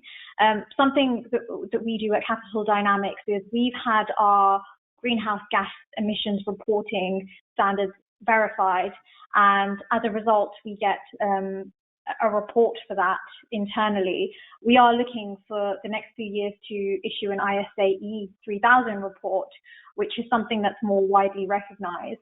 I do think it would be good to have similar reporting standards that we can use for all of these kind of accounting standards going forward. So you can see that they've been verified by an external independent party, and therefore you would get a result that is the same throughout for all managers, and it's easily comparable by investors.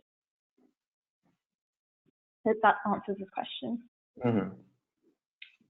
Okay, Nico, if other panelists from the roundtable would like to answer this question. Yeah, maybe quickly on very quickly on my side, I'm trying to start a video. I think that today, in terms of carbon accounting methodology, there are different standards prevailing. So academic papers show that once we adopt GHG criteria, these explosion of standard deviation in the findings decrease massively. But today we are still coping with US EPA climate leaders, DEFRA voluntary reporting guidelines, China corporate energy conservation. So I think that something can be done in order to narrow a little at world level this kind of standards, because otherwise it becomes extremely difficult then to work at aggregated data.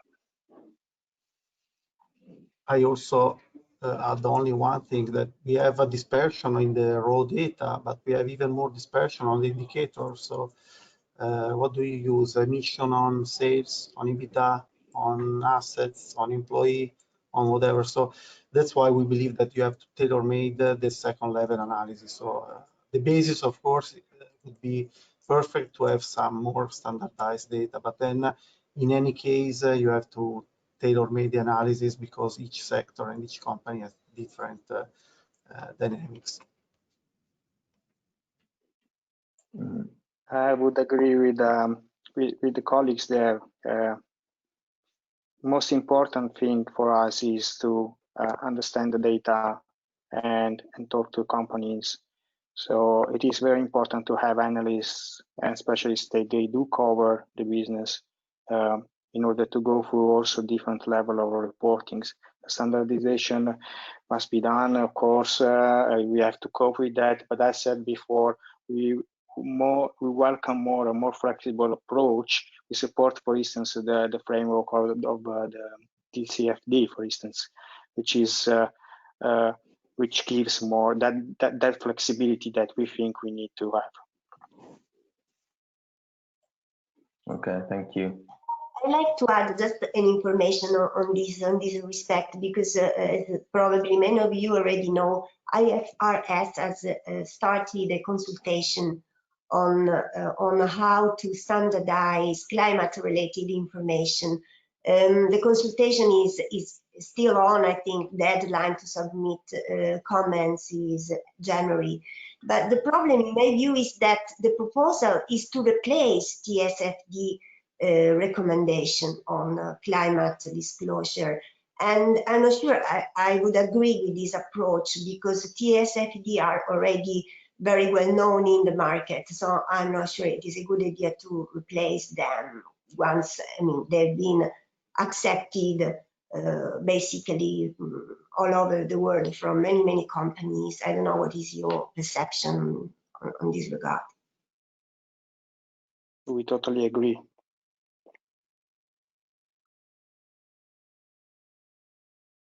Yeah, likewise.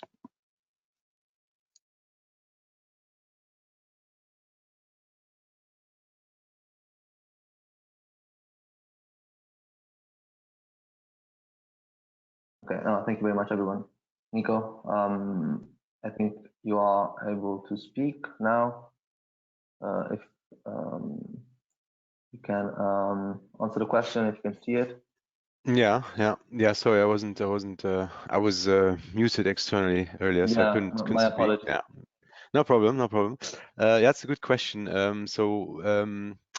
How, because I was presenting on self-disclosed risks and the financial impact attached to that risk or opportunity, in fact, and how the question is how the risks are being assessed by companies, and if CDP provides any standards for this risk assessment and the estimation of financial impacts. And the quick answer is no, we don't do that. And I think there are no such standards at the moment, but there are definitely, as we've heard, other providers of tools, solutions, and knowledge and insights who can help companies. So I think what the gentleman from Willis Towers Watson was presenting on is something probably that could be helpful for companies then to use as a tool to then assess their own risks. We do provide a context field in the questionnaire where companies can disclose the approach that they've taken, and then it comes back to the maybe back to the investor to when digging deeper into the disclosure, if that is something, if the contextual information and the approach that has been described is understandable, makes sense, and then take it from there. It's probably then a matter of company dialogue and engagement to understand better the approach. I mean, CDP doesn't recommend normally standards to use. So also, for example, I mean, when companies disclose on low carbon products and solutions, for example, we provide in that case a drop-down option. Companies can then select from a long list of taxonomies, for example, which taxonomy they've used to identify low carbon products and solutions from their own range of products that they're offering. That's the way we tend to operate in these areas, right? So that's on that question. Well, thank you. Pretty clear. If there are any other questions from the audience, please write them in the question section. Otherwise, we will finish a little bit early on the agenda. Anyways, I would like to thank all the participants for being here with us today, first session speakers and panelists as well. I would like to thank also the Tendency Sustainable Investment Forum and the community for collaborating in the realization of this event, and naturally our partners, CIPEM, A2A, Acea, Cattolica Assicurazioni, Assicurazioni Generali, Unipol-SAI, and UTI Italia. I hope it has been an interesting event, even if a little bit long. I'm aware of that, but so much information to be shared, and it's really an occasion for confrontation and sharing experience. I believe usually we do it in person, but obviously for reasons we all know, this time had to be virtual. So I understand there are no other questions from the audience. So I would like to thank you, all of you again, and give you have a nice day. Anyways, the recording of the event and the materials will be published on our YouTube channel and on our website at the end of the event.